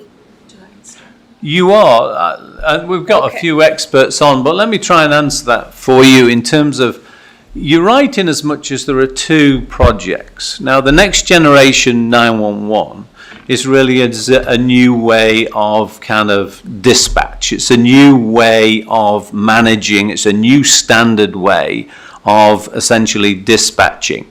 And to do that, I'm sorry? It's required. We can't not do NG911. That's correct, yes. I probably didn't give you an introduction to what your requirements were, but the city were required and received funding to move to the next generation 911, aka E911. So yes. Now, the point I was making was the fact that what's driving this next generation 911 is the GIS data. So we were charged, and our scope was to build the GIS data according to the NENA standards. Okay, does that make sense? Okay. Yeah. But I understand what you're saying. I mean, we can separate them, but I'm trying to bring them together. But to your point, we should look at them as 2 different initiatives, but they are married together because of the data schema, the NENA standards. And NENA standards are everything to do with how we create that database. So I'm talking in very GIS terms about NG 911, and that's what we were charged with doing. Any thoughts? Yes, so the city has a separate NG 911 preparedness project going forward. What we're using GTG for is to look at the data aspect of our readiness to do dispatching through GIS, because the province has mandated the use of GIS for dispatching. So that's the handshake. Yeah. So just finishing this slide off, basically in a fashion, when it comes to IT infrastructure, when it comes to training, education and knowledge transfer, when it comes to those 6 pillars, we're now in a position to say empirically we now know where we stand with regards to GIS. We're in our infancy, and it has a domino effect with things like NG 911. So the city is in its early stages of GIS, and it potentially shouldn't be. We also conducted a SWOT analysis. I won't dwell, I know we've all done SWOT analysis, but it is important to recognize that essentially that there are a number of strengths with regards what we're doing. The fact we're putting a strategic plan together is enormous strength. The fact we have a steering committee, that we have organized everybody to start thinking about GIS. And there are certain weaknesses, there are threats like cybersecurity, but there are also opportunities. Let me read this to you a little bit. I don't like reading things out, but I think it's important to recognize that when putting together this strategic plan, it was determined, and this was consensus, that the City of Nelson's vision is to have a citywide, modern, scalable and sustainable and highly secure GIS that promotes the effective and innovative use of geospatial technology and location intelligence. Spatial information will become the hub of all internal asset and public service information, supported by good governance, coordination, accurate and reliable data, standards and ongoing training and education. If the council ratifies that vision, then we're in a very good place, because everything will wrap around that vision statement in terms of that's what we're trying to do. And we haven't done it before. So what we ended up doing, and I obviously won't go into the details, is because we were able to benchmark the organisation and look at those 110, 112 variables, we were able to say, for this to work, there are 24 tasks associated with governance and management. There are 13 tasks, some bigger, some less, some not as big, tasks related to digital data and databases. 9 around policy and procedures, 13 software tasks, 9 IT infrastructure tasks, and 12 training education tasks. So what you get is really 80 tasks over potentially 5 years. It seems, when you put it in those terms, it seems, well, that's quite easy really. Well, it's not, because it costs money and it needs to be done. Okay. Now, let's change horses a little bit now. So we've now assessed the city's ability with geospatial technology and geographic information systems and location intelligence. We now know where the city is. We now know where we're going. We've got a laundry list of things to do, a massive laundry list, and we're going to spread them out over the next 5 years. But the key thing really, which really arguably the number one factor in all of this, is how is it going to be managed? So if you have just glance at your pad or your screen, what we decided to do as a team really is look at 6 different management models, governance models. And historically, if you look at GIS, we've gone from decentralized, centralized, to hybrid, to hybrid regionalization models. So there are different models. We decided in our wisdom to look at 6 different models that really have a chance of working here. One was an existing situation, one was in-house GIS sustainment team, one was a formal regional district, the RDC model, one was outsourced to a private company, one was the municipal cooperative and services model, very similar to what RDC UK have got going on, and then model 6 in-house GIS sustainment team with RDCK support and GS consulting services. I dwell on that one because that became very popular. So again, I kind of need you to look at the screen a little bit, because you can see when we evaluated the most important component in managing GIS, 2 really came to the forefront. It was model 2, that was the organic model, i.e. let's bring it all in-house. Let's do the whole thing in-house. That's what other organizations are doing. Why can't we? And then model 6. Model 6 was let's bring it in-house, but let's use RDCK and let's use a consultant, because RDCK don't necessarily have all the skills. So we had 2 models.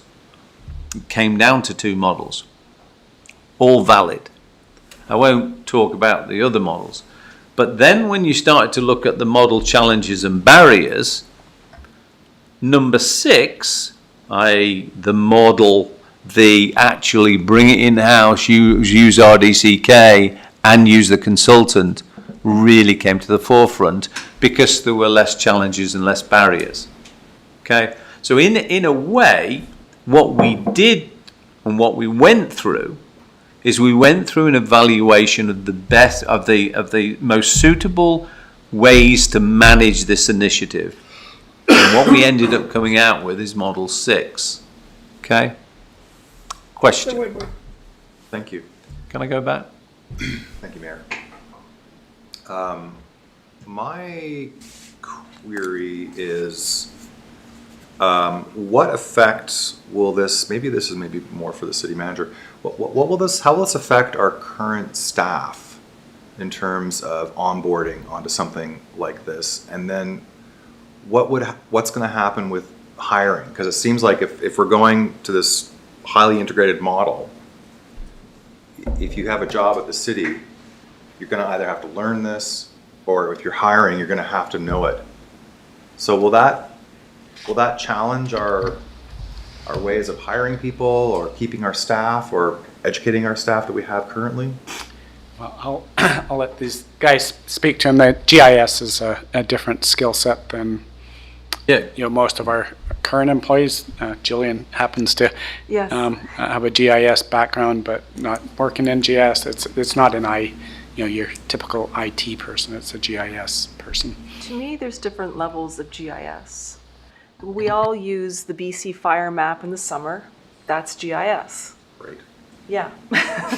But there's also the people on the other end of the spectrum who do all the back-end databases. So we'll have a wide variety of options and needs for people. And we'll also have a wide variety of tools to support that, the easy tools, more complex tools. And it'll all depend on their roles and what they need them for. And we'll have the training and the onboarding. We won't be I guess what I'm saying is there will be every role will touch GIS, but not every role will need to be an expert in GIS. So, yeah. Maybe I can add a little bit more. I've been in a number of organizations that have fairly developed GIS programs. Sorry. Yeah, I got it right there. Thank you. All that I can say, and I agree with Jillian 100%, that there's going to be varying levels of users, but it will only be a value add to people, right? So it's not going to be a hindrance to anyone.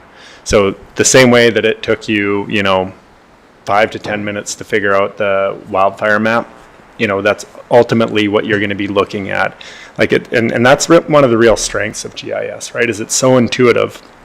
You're looking at a map, you click on something, a bunch of attributes come up, and this is for like those light users. You see the attributes, and it's like, oh, that's this location, or you have your layer of your water pipes on, and then you click on that water pipe, and instead of like trying to figure out and going through the books or whatever to see how old it is, you just click on it, tells you when it was installed, tells you when it was last inspected, tells you if there's valves there, right? Gives you all of this information that all of a sudden we're way more effective and quicker at the work that we do.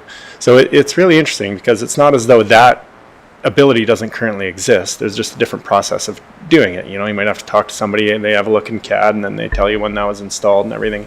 All of that takes more time. So these processes exist, we're just making it a lot more efficient and a lot easier. So I would say that overall, with staff coming in that, you know, haven't used GIS before, it's very intuitive and it is a value add typically. As far as the staff that we hired to actually work on the GIS, well, you hire GIS professionals for that. Okay. If I could just say something, the question is valid because the answer in part is the actually software itself. So the software of choice is Environmental Systems Research Institute. That comes in many different flavors, from desktop to mobile to web-based solutions. So in today's world, you can build a web app that is intuitive and easy and focused on a specific tasks. So what you end up with in an organization like this is a lot of business applications running on everybody's desktop, and everybody's using it without knowing they're using it. But to your point, yes and yes. People will have to mature with geospatial science. I have a question from, do you have a follow-up? Yeah, I just want to say thank you to GM and thank you. Oh, okay. Great. Councillor Tate has a question. Thanks so much. Sometimes I get a little bit lost in these presentations because I don't know the presenter. So you're from GTG, is that correct? And Councillor Payne, I can't see your short form flag. So is the presenter from this GTG? They introduced themselves at the beginning, so I thought I didn't need to, but I can. I'm misunderstanding. Geographic Technologies Group is GTG.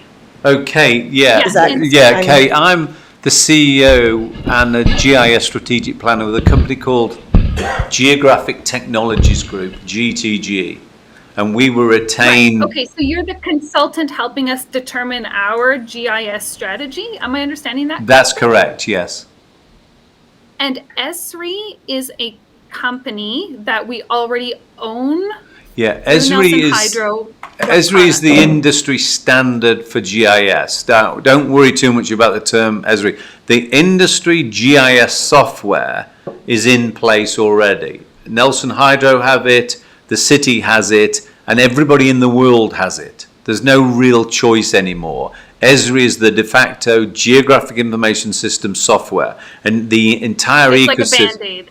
It is. It's. I'm trying to think of something. Yeah, we have no choice anymore, and in a way, it offers us a complete ecosystem to meet all our needs. So we're in a good place. Right, Microsoft, I suppose. It's Adobe Photoshop. Okay, I think I've got it now. Thanks for letting me catch up. Carry on. I'm with you. Thank you.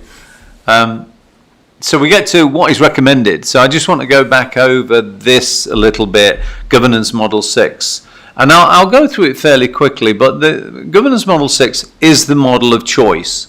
I know you can trust me on this in terms of we've gone through it, but at the end of the day, the only problem with it is there's high return on investment, but it's also expensive. And that's the issue, okay? So that, it was selected, and there's a lot of benefits that really outweigh the challenges and barriers, but it was selected and we moved forward with it. The key thing here is the fact that this model allows it's called the GIS sustainment team. I call it the organic growth, meaning that's internal.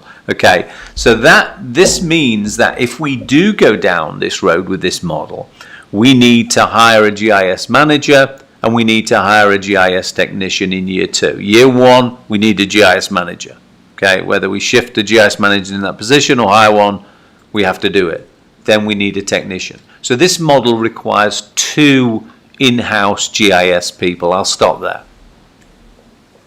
Councillor Payne and Councillor It's interesting that you talk about the financial constraints. I understand that, but can you speak a little to the privacy and security concerns that are the other under the column of? I don't really have any, to tell you the truth. Okay. It's just under your they were there. put in there only because when you're dealing with an outside vendor of any case, you have to put it in. Okay. But in a way, you're dealing with a vendor and RDCK, and we shouldn't really have any problems. And there shouldn't be too much of the data that's that private. We don't want to share some of the data with the world, but it's not a big driving factor. But thank you for bringing it up. And in the case of police data, they will be securely protected in their own bubble, if you will. But we will be able to share common information like roads and parcels and parks and things, but they will have their own data separate. Okay, thank you. Councilor Woodward. Thank you, Mayor. So I see the needle's in the red, so like very expensive, but I would imagine there would be cost savings on efficiency, yes? Yeah. So we might have to pay upfront more, Yeah. but on the back end, we're getting cost savings through efficiencies. Would you say? Yes. That might cover some of the high costs. Give us a few minutes and we'll get into that. It's a very good point, really, because there's the tangible and intangible benefits. We don't necessarily want to spend too long talking about the intangible benefits, the fact that we're going to go from 25 people to 125 people using geospatial technology to improve efficiency. Can't necessarily put a price tag on that, but that certainly is an incredible value. The other thing is that we want to redefine our relationship with RDCK. That's an expensive undertaking at the moment, and we want to use a consultant. So this model has 2 new staff, uses a consultant because the consultant has the experts to build it fairly quickly, and we can redefine our RDCK relationship. Okay, so there's some moving parts to this model, but it does on the surface seem very much like the best model moving forward. And if I can add to that, a really low-hanging fruit for the efficiencies is when we centralize all of our addressing data into one location. Yes. A lot of departments base all of their work based on what address they're going to or what property they're dealing with, and there's many examples, but we're all dealing in that kind of spatial world, if you will. And the GIS can give us that common platform to work from, so we don't have to have our 100 spreadsheets duplicating data. So that would be an example. Thank you. So staying on the Model 6, we were able to put together a whole sequence of recommended funding for Model 6, given the fact that Model 6 is the model of choice and has the characteristics I've just mentioned. Okay. A quick note here, and that is to the GIS side of the NG911 strategic roadmap. I just wanted you to know that our team that are on today looked at the data schema and the standards, and then looked at the existing data. And we were able to determine that improvements are required to meet the NENA standards and meet the NG911 standards. There are data maintenance, there are compliance and compatibility issues, and then there's some miscellaneous GIS data that's required for all of that. You'll be pleasantly surprised that the NG911 initiative, again, will fold nicely under the GIS, and there is an investment that needs to be made to build the new schema and to deploy it and keep it up to date. One thing I want you to take away from today is that NG911 is about addressing. If we dispatch a vehicle to the wrong address, someone could potentially die. So it's all about addressing. So everything we know and we've worked on with NG911 is all about GIS data and addressing and feeding the software for the dispatch software. So it's really important to get that right. And the reason I mention it is because there is a compelling argument to bring that in-house. Okay? We need to do it ourselves. So that's part of the GIS initiative. So why we want to invest in GIS? This is a question really that should be asked is, why do we want to do all of this GIS? And it's really a little bit about the consideration for transitioning to in-house GIS, as I've been talking about the last 5 minutes. There is a financial benefit. Okay, so we pay RDCK $80,000, and There are potential savings that we wouldn't have to pay that if we brought it in-house, hence potential savings. There would be an investment in internal capabilities. There would be full utilization of that software I talked about earlier. Remember, we're paying over 22,000. We're not using it. So we need to do that. So there is a real financial benefit to bringing this in-house. It's expensive, but these are some of the benefits after you've said, wow, well, we've got to pay this, we've got to hire these people, we've got to pay this. But what are the benefits now? There are financial benefits. We do have some limitations. RDCK are a wonderful organisation that are regional in nature, okay? But they have limitations with regards to staffing expertise. Bringing it in-house allows us to hire the right people, train the right people, and do everything in-house. So our GIS expertise is tailored to the city's needs. Recruiting and training GIS staff is key. Okay? I'll go through some of these. So prioritization of the city's needs is really important, and it's a factor when we talk about the benefits of in-house and this new model. Familiarity with the city-specific data. We've relied on RDCK for a lot of the work. They're not that familiar with everything going on at the city. We believe bringing it in-house organically, okay, allows us to have full control of data and workflows, parcel maintenance, acquiring regional data, etc. Data quality and standards. There is a compelling argument for bringing GIS in-house. Proactive NG 911 compliance, data stewardship. We haven't taken ownership in data, in the digital data. Most organizations like this are owning and managing all the digital data. With the utmost respect for RDCK, they have a certain focus and it serves a certain purpose for organizations. But Nelson is maturing, and there is a groundswell of enthusiasm for doing more with GIS. So essentially, there is a benefit for the enhanced value with in-house GIS. Okay? I have a question, Councillor Tate. Hi, thanks so much. Later in the presentation, you describe how Trail and Castlegar have GIS. So just going back to you don't have to go backwards, but you mentioned a manager and a technician. So do both of those municipalities have a GIS manager and a GIS technician? Yeah, we'll mention that in just a second. I think we'll tell you what they've got. In terms of, it's a good question in terms of governance and how many staff are required to run a GIS, depending on not so much the population, even though that's a good example. It's more about how complex the organisation is. And I think in a few slides we'll tell you what other organisations, how many staff they have. So good question.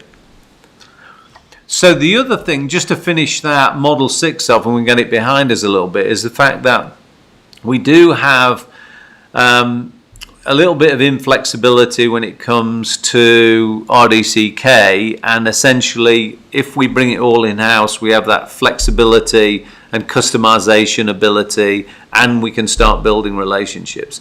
Everything about this is still wanting to use RDCK's GIS, but on our own terms, and we're bringing it in-house because we've got so many things to do.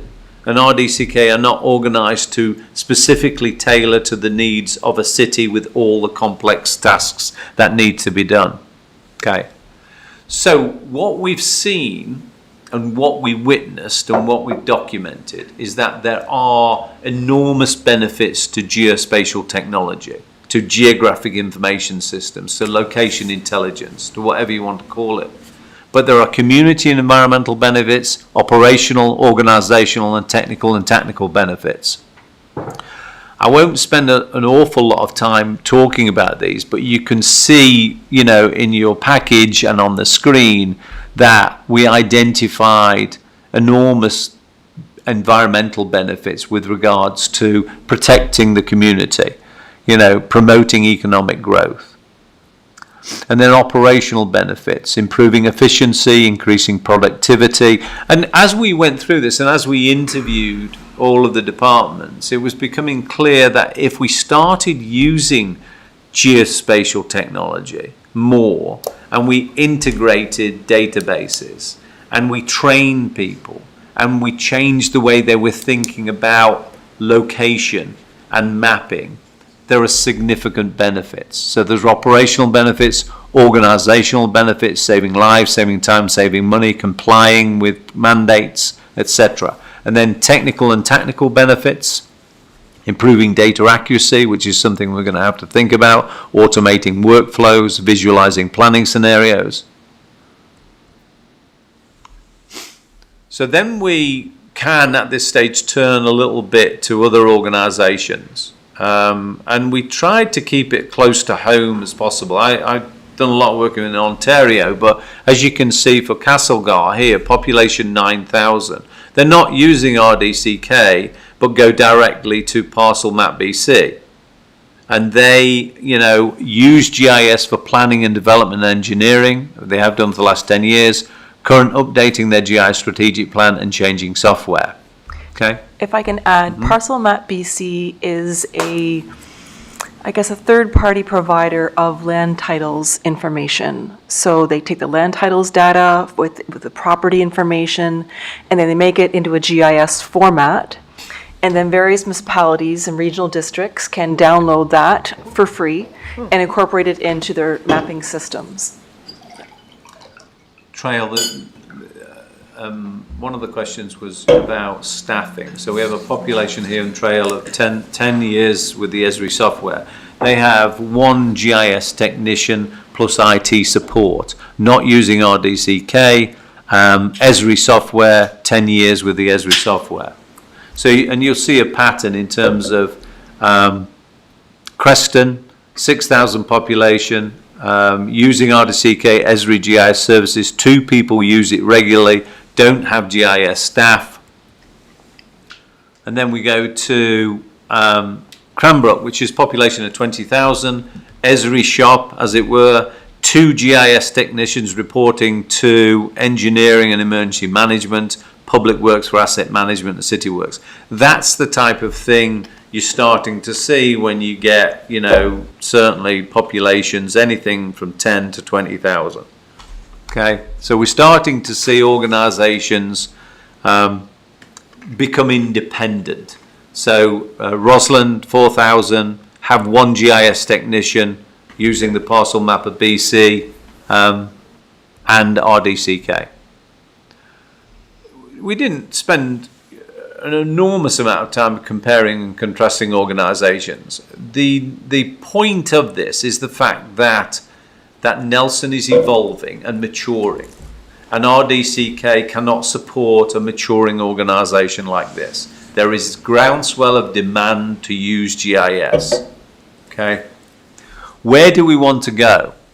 So basically, showcasing the value, as you can see from some of these graphics, is empowering, engaging residents. That's just one opportunity for GIS, and as you can see the graphics, promoting economic growth. We did an awful lot of work in Mississauga, and they did an awful lot of GIS-centric work for promoting the economy within the city. Improving citizen access to government. Again, everything you're seeing is some work we've done after planning. This is more implementation. So these are the types of tools that need to be designed and implemented fairly quickly. And it's the Esri suite that we're showing you today. And then visualizing planning scenarios, as you can see. What came out of this, really, the plan in summary, is the fact that there were 12 really areas that really we promoted. First of all, one was the governance. We do need committees, we do need user groups, and we probably need service level agreements. We do want to geo-enable data layers, meaning if you've got a spreadsheet or a database and you want to see it geographically, we should be able to do that fairly quickly. Interoperability and integration is a true GIS, meaning a GIS is a system of systems. They all integrate and all talk. We're talking smart city. That's what we're talking. Everything I'm talking now is code for smart city.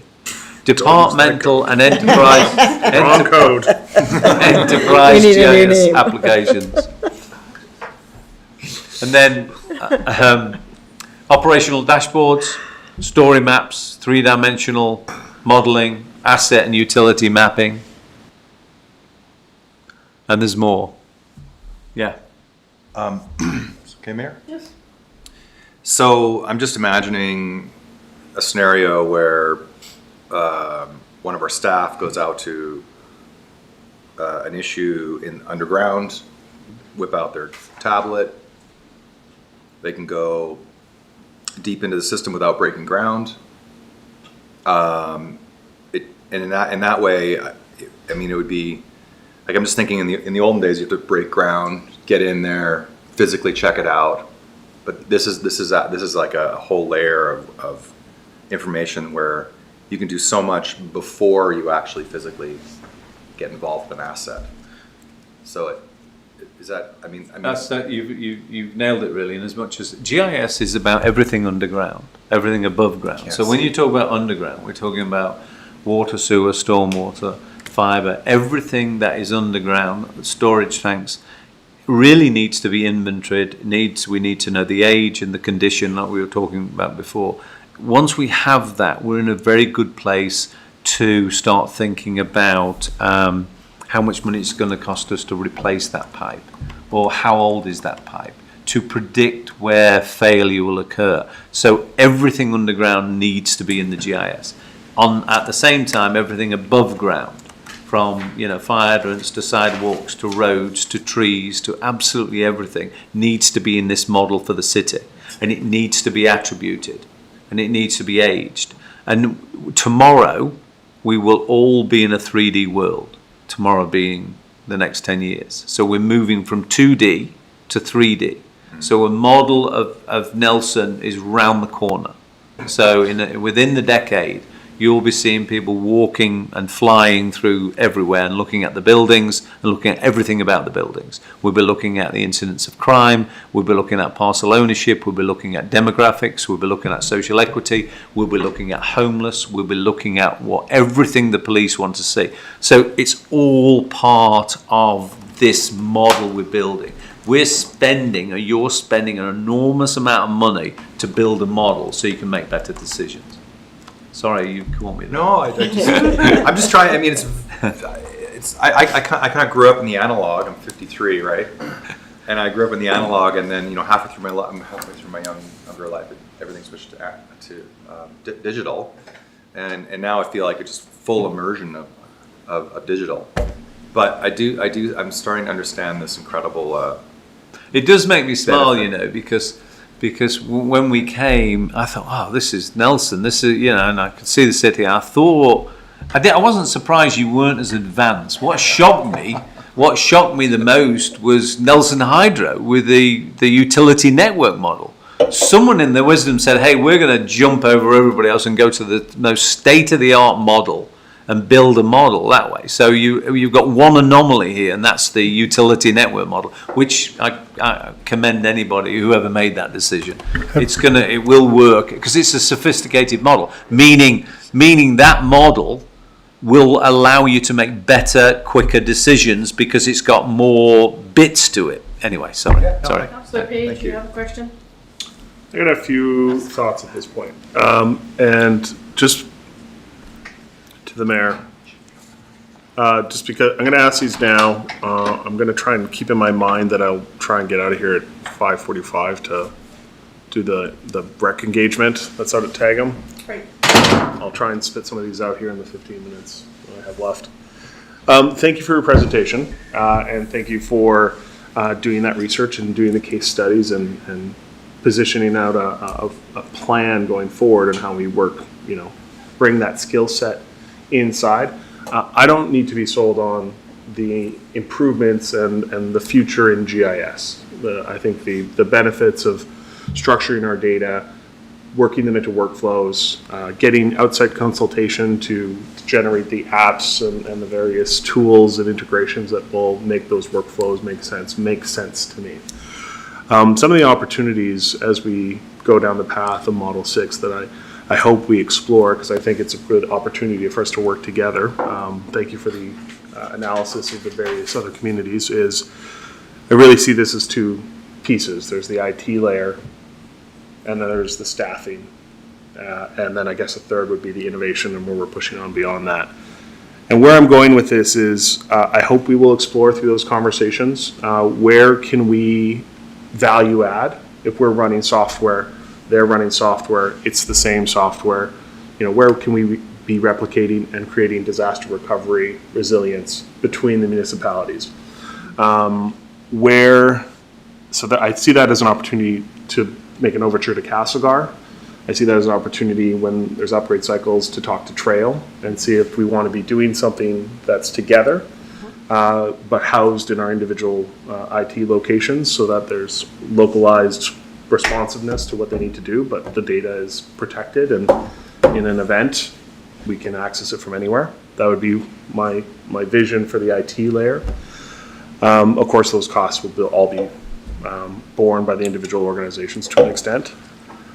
From the staffing perspective, I see, one or two people that might be a half-time on someone's job. It might be a full-time in this place, but I see a disparate team. I see a team that doesn't necessarily get to work necessarily with people in a similar skill set. So I would also say within a hybrid shared model that when we're working from the same data set and we're replicating across the region, the opportunities for us to be pushing good process and frameworks between Castlegar and Trail and Creston and the RDCK, we elevate all of our partners so that when we're plugging in, the pool of talent is more satisfied, the opportunities for regional impact is greater, and we can deliver a stronger product. So I hope as we go down that path, we'll keep that in mind, how we can, not end up as our own jewel in the sky. Yes. That is so great, but really, everyone's chasing us as opposed to us kind of filling the table together. And then I think if we can figure those two pieces out, then I think we can end up with a hybrid model at the end of it where some things are living in different places, but we have that ownership internally. We have our own layers, we can control them, and we can invest in them. There's a huge opportunity for like a regional user group. Yeah. And to get all the people who talk the same language in the same room and starting to figure out how we can share data and share experiences, share skill sets, share training, those kind of things. So I completely agree with you. Yeah. Yeah. And hopefully share costs. Yeah. Yeah. I think, if you don't mind me saying, you really articulated the trend that's going on in the United States in particular, and that is the regionalization of GIS. Mm-hmm. And it's not easy, but RDCK has a role to play there. Mm-hmm. And if you don't mind me saying, RDCK just produced an RFP for a strategic plan. I'm hoping in that strategic plan they find their identity a bit more, which is more about a centre of excellence for training and education, but regional type of initiatives, and they could bring everybody together. So there's a lot going on at the moment, but yeah, everything you said you nailed it. So you also have the RFP for the strat plan for RDCK? Yeah. Yeah. So. Yeah. No, we're not doing it. I'm not doing it. I'm just talking to them about it. Okay. Yeah. So they've just produced an RFP, which is nice to see, just because of what we've learned of what's going on here. So yeah, we thought it was really important. Yeah, yeah. So I know we need to wrap up soon, but on point, from a centralised to a hybrid regional model is probably exactly where we're going over the next 5 years. So when it comes to the plan, budget and schedule, there are, as you can see, year one, we're recommending building the foundation for the in-house team and the governance and consensus for that. Year two is refine data sets, deploy applications and integrate and have interoperable GIS. Year three is advanced technology, inform the public engagement, deploy ArcGIS Hub and open data. Year four, continue to deploy GIS solutions. Year five, complete plan objectives, maintain the GIS system and plan for the next 5 years. So there is a plan in action. This is probably one of the most important boards, just because it's the budget. And what you can see here really is the fact that the cost over 5 years is 1.9 million. Now there's no contingency. This is fixed numbers that are level of effort. Okay, so if you don't mind me saying, so thank you for that. And this includes 2 staff, and it does include annual increases for them. But this is a number that is as close to what we think it will cost over the next 5 years, 1.9. Now, a quick note. The City of Nelson are going to spend over 600,000 anyway, without status quo, just staying the same, doing the same. So if that helps, then it helps. But that is the 5-year estimated budget for making all of this happen based on, the GIS plan as well as the NG 911 roadmap, GIS-centric roadmap. Mayor? So Woodward. Thank you. CFO, would there be grants for this kind of work? Or maybe CAO, I don't know. I might defer to the CAO just because he's in those ongoing meetings for the GIS. I don't know if that's been discussed other than the NG911 grant. Yeah, I don't think we've identified grants at this stage, not to say that there may or may not be grants out there. Certainly there's some smaller planning grants, but we haven't really explored that. Gillian, have you saw anything? Besides the 911 monies, there could be some asset management grants. Okay. GIS is heavily used for asset management, and so that would be a nice fit for us to explore. Okay. Yeah. Sorry, just to follow up on that. So you're mentioning, like, I know that we have money for doing the 911. Mm-hmm. Is that accounted for in here, or is this over just GIS? And that's over? No, what you can see here is in the capital cost for NG 911 roadmap, you've got 43,000 and then 15,200 and 15,200. And then because of the nature of it, it's absorbed into the GIS. Because after that, it's really just the GIS staff making sure addressing is correct and addressing, is maintained in the GIS. So in a way, surprisingly, the NG911 initiative, because your data was really good, we spent a lot of time looking at the data. The data was good. It still needs a bit of work, but it was very good, really. As pertaining to the schema that's required by NENA standards and law. So we're in a good place there. So there's only 73,700 needed to spend on the NG911 to get the data up and running. The rest is all GIS. So this money does not, the funds for 911, the NG 911 have not been included in this. So this would be the data portion of that only. There would be a whole bunch of other costs associated with NG 911 as well. Further questions, Councillor? Councillor Page, I'm reading, traffic is light, and it's going to take you 8 minutes to get to tag them. It's amazing what comes up on my computer when I don't want all kinds of information and I can't see Councillor Laird Tate telling me she wants to talk. If only I was sitting in my car right now. Yeah. Did you want, so why don't you leave? We have quorum if you're satisfied with Well, this is right now. This is an update, what you've heard. and I think I've been heard. We're all moving towards a direction, and I think as long as we keep having conversations, and I know our staff are so good at finding places where we can spend $1 when we can save $1 for one of us. So I'll leave it there. Thank you so much. Okay. So Thank you so much. do I understand that you have support for this project going forward? Is that? I don't mind the hybridized model. I do think I'll probably keep pushing for more conversations around that governance piece between organizations. I think we need to make sure we're not building a project just by ourselves. And that could be how we access shared support for training, how we create a network so people are exchanging experience on a regular basis so that they can pull on the right people. The challenge I see in projects like this is sometimes you end up with 1 or 2 staff.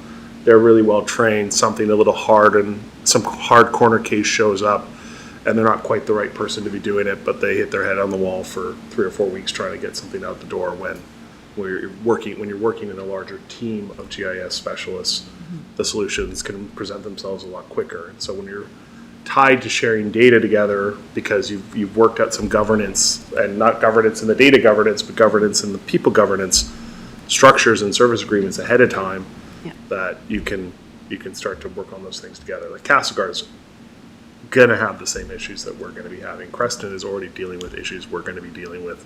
We might be there first, but we don't want everyone to have to learn from first principles every single time.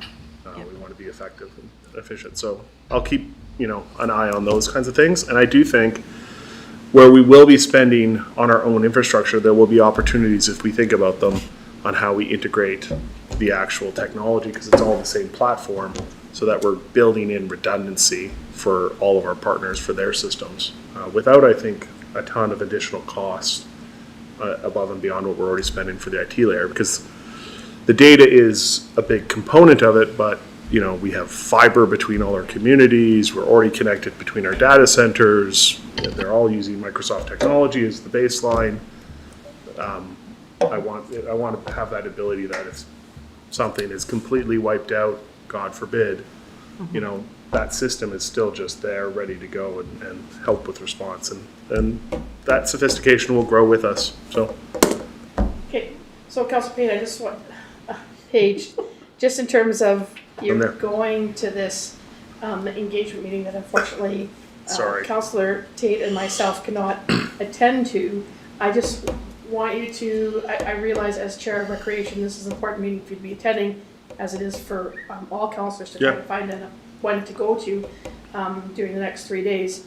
Can you be sensitive to the fact that one of the biggest issues on our agenda tonight is the second item after the dinner break, and that is discussing and trying to pass our code of conduct. So I am, and I've been it would be guarding my energy the last 2 days, knowing that I'm running from work to this, to that, to coming back. So I will not be dawdling. Because I'm sure the conversation might go on longer there. I just want you to be cognizant of the time, and I will cut it down.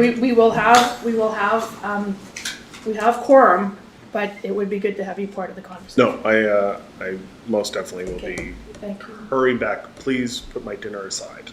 I'll eat it after. Councillors, do you have any further questions? Any concerns about, we've got this last slide there, it's right there, supporting them. Councillor Tate does have a question. I do. Thanks so much.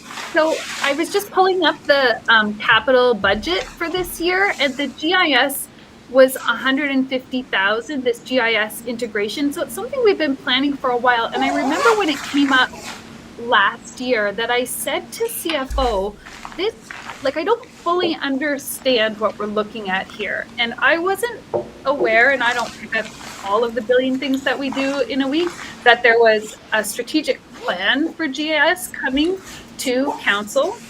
I'm a little bit concerned that the discussion and decision here is support the plan, which is really different than what we've been presented with during our budgeting periods. Support the governance model, where on slide 5, there was 6 possible governance models listed, and then without any context as to why number 6 was chosen, it was like, here we go, we're doing number 6. And then all of the benefits. And so you'll have to forgive me, but that's why I interrupted you. I've been to conferences as a math instructor where I thought I was going to a workshop, and it turned out to be a textbook pitch from a publisher. And for a while, it felt like a bit of a GIS sales pitch. I do understand the benefits, and I know that the general manager expresses all of the efficiencies that can come from this. But this is a $2 million project that we're going to have to consider in our budget with respect to the other priorities and pressures that we have on our city. So I do feel a little bit concerned about the way that that it's come towards us here, and just that we give ourselves enough time to consider this in the broad scope of the things that we're doing as a city, and then different pressures that we have as a city council. And thank you. Can I? So just in terms of process, yes, council did approve us going ahead with the strategic plan for GIS, and that's where we're at, and that's why this update is there today. As far as making a decision of how we proceed, that will come up during those budget discussions. Until we did this work, we were, I guess, taking our best guess at what the potential cost of GIS is, and that's why we did this work, is to develop a framework and develop what that looks like in terms of cost. We have to, obviously, just like anything else, we will bring forward how we would propose to fund this if the council wants to go forward with this. We're not even saying, I think realistically trying to implement this in 2025 is probably not realistic. So it just says year one. It doesn't say 2025. So anyway, all those discussions this will come forward through budget, and there'll be more discussion, a lot of information here for you already, a lot of the rationale of why number 6 was identified as the model. There's a bunch of information, and we can, if you have other questions on that, we can, we can answer those, when we bring this back. Follow-up, Councillor Tate, or are you satisfied with the answer currently? Yeah, thanks CAO for reminding me that this was part of the budget. Yeah, it's a really big project, and some of the ideas here are really exciting, and I want to call them almost pie in the sky of like the best of GIS. And we just have a lot of pressures as a city and a lot going on. So just to keep that in mind when we're looking at the best of the best. So, councillors, any other, Councillor Pinero? Yeah, I would just sort of thanks Councillor Tate for articulating many of my thoughts as I sit here through this presentation. Up until the last slide, which says discussion and decision, and this decision is required of us to support the multi-year GIS plan and support the governance model as presented and support redefining the relationship. Basically, this is required. I didn't know, I thought we were discussing. Yeah, I think it's, ultimately you're going to have to make a decision on this. What direction? And this is a decision we were making? The decision that's been told that we're making is it's on the slide. Well, what it's suggesting, that is the recommendation. Just like anything else, we do strategic plans, we bring forward recommendations, and then I'm interested. It's a lot of money, and this thing where you can see the pipes and you understand how old they are, and we do know that information already. The city, as you pointed out, isn't doing any of these things now, and yet the pipes remain and get fixed, and the streets get fixed, and everything is actually working pretty well. And that's a huge amount of money. And maybe it's just the way this is set up, but there's a lot of sort of slogans here. But I don't know a lot about this, so maybe you can enlighten me. How does GIS, what is a specific example of how a GIS system fosters social justice and equality? Like, give me an example of that, because it's hard for me to understand how that's even a thing. I understand this is a presentation and that you guys are a GIS company and this is your business, but like, as a city, I'm not quite getting it, to be honest. So that is, you want a question? That's a question. Can you give me an example of how GIS fosters social justice, equality, and a livable community? And also, you've mentioned several times the groundswell, and we don't want to be left behind, the groundswell of support for GIS systems. And who is that groundswell coming from besides GIS companies? 2 questions. Well, let me answer the last question. As I mentioned in our process, we interviewed all of the departments.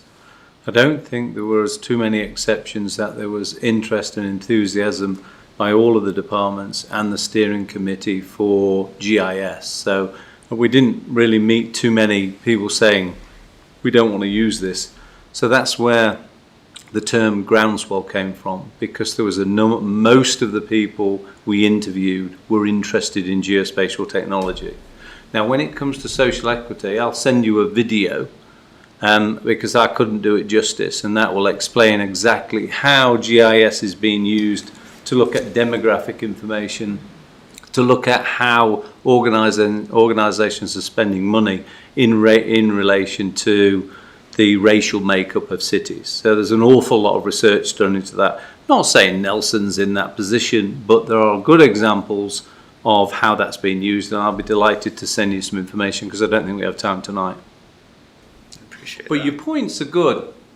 I mean, I'll take full responsibility if the wording is wrong here. I think the idea really, as you pointed out, the idea was, can we get support for this by the elected officials, by the council? That's really what I was trying to say. And could you support a new governance model? And I think it should have been worded better. And I think you're exactly right. It was really more of a, hey, we need an answer tonight. It didn't mean to be that way. It's really more about, hey, if we do want to move forward, this is where it will come from, the council, I think. So, in my opinion. So that's where that comes from. Yes. Kate, I'm just going to go to Councillor Woodward first, if you don't mind. And then, no, and then we're coming back to you. She okay? Okay, she's okay. Yeah, I just forgot to lower my hand. Okay. Okay. So I tell you, we're watching your little square there on Hollywood Squares. I mean, it's amazing. I don't know how we ever got through COVID when we had like 6 squares up there that we had to pay attention to. So hard. Oh my God. I just wanted to comment on Council Pernero's. I mean, comment, and I think part of it, Council Pernero, is like often I felt, and over the years with this job, is we get, you get pushed along, and you just kind of have to adopt things to kind of keep things moving forward, and it does feel sometimes a little bit like you kind of get shoved in a direction that there's not a lot of options, and I can really understand, like, it is a really big price tag. It's a lot of money, and it's a lot of preparation and upkeep, and it's big. It's a huge piece for a small little town like us. So I really want to acknowledge that. I do feel like with everything with technology, I feel like what worries me is that we get so far behind that it's a huge leap to get caught up. And from what you were saying in this presentation, we are to some degree behind, and we do need to get caught up. But I think there needs to be a level of, like, amongst all the things we have to do over the next 5 to 10 years, like, where does this fit? And like, we have some huge pots boiling that need to be tackled on top of everything. So my concern is like how we integrate another giant movement in this city amongst all the other very, very large movements that we're making in the next 5 to 10 years, and to not overload the city itself, the staffing, how much can our staff take? So I think, I just want to bolster what Councilor Pernero was saying in that concern. Yeah, and to that, we definitely will come back with what that looks like, because we're not here tonight to say we think we can do this next year. I don't think personally that's realistic at this stage with everything we have on our plate, but the idea was to, okay, what does this look like, and what would that look like? And as Council Panero, what is that benefits of that? I look at this as, as an accountant, we used to, use other technology, basically, adding machine and paper ledgers, and then Excel got made, right? then Excel came in, and you don't see any accountants really using paper ledgers anymore, and that's just the reality of and the work we do this today versus what you could do by hand is different, but you need to see the the benefit of it, where it's technology. Everything we do has been changed by technology. I get that. Councillor Lochner, do you have a question? Yeah, I'll just be really quick. I think what I'm hearing from the other councillors is it does come down to an ROI question, and so just be really clear about that, because it's not super clear in here. I mean, you've referenced benefits, but just some hard numbers, maybe using similar municipalities of similar size, for example, and again, recognizing it's difficult to sort of capture operational efficiencies in terms of an ROI, but it would be good to get a sense of that, because that's really what we're talking about here on one level is return on operational efficiency from improved HR resources on and on and on. I'm actually interested also in the more broader benefits of which you touched on in some of these presentations. My particular interest, and I think really important going forward, is the use of this technology for mapping nature-based solutions and other things like environmental assets or natural assets. I really want to understand how we do a development like a 4-story MURB that's going to have a 90% lot coverage. What is that doing for permeability and managing water flows? Those are the kinds of things I think that go above and beyond business as usual, but really start to take us into a place where we're being a better city in respect to the environment in which we live in. So that's just for the next stages as I evaluate these decisions, I'm going to be looking for some of that too. So I want to thank you for your presentation tonight, and so I just want to remind council that we did at one point ask for this work to be done. Sure. This work has now been done. It will come before us as part of budget deliberations in terms of what we might want to put towards just doing some more work or whatever in the next year. It's a 5-year plan that costs $2 million. It's not $2 million next month. And I would just ask our presenters, if you have those things about what's the social value of GIS, please make sure that when that gets, if you give it to Jillian can probably ensure that it comes to all of us as council. And I'm sure there's layering. My husband was in mapping for many years, and a lot of the layering he did was environmental layering.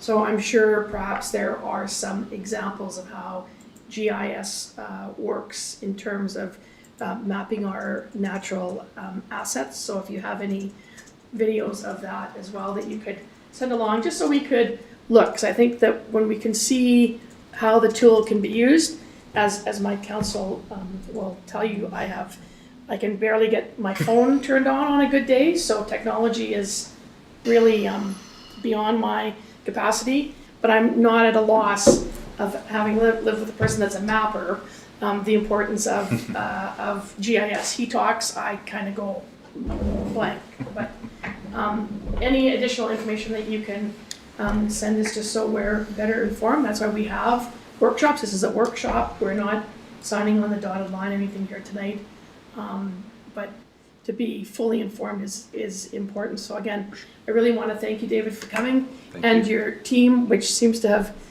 disappeared, and Jillian for bringing this forward. And I'm sure we'll be having more discussions with you, Jillian, as the budget goes on and we get more informed on this issue. So thank you again. Thank you, Brian. Thank you.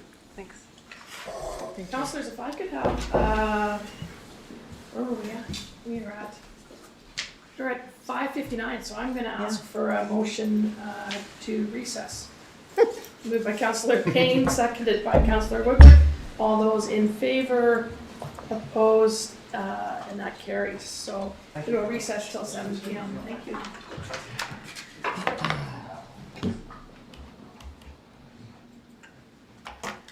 Sorry, City Manager, you lose.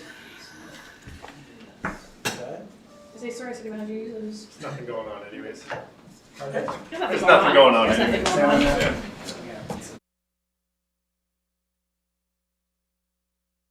Sounds, oh, there we go. I think the microphone's on this side. Is that better? No, you're coming in loud and, sorry, I've got my mic tucked behind here. You're coming in loud and clear. Can everybody in the gallery hear Kate Tate? Oh, thumbs up from 10 people in the gallery. Councillor Tate? So there you are. And we can even see you now. You're the full screen. The infinite picture. I see myself in myself in myself.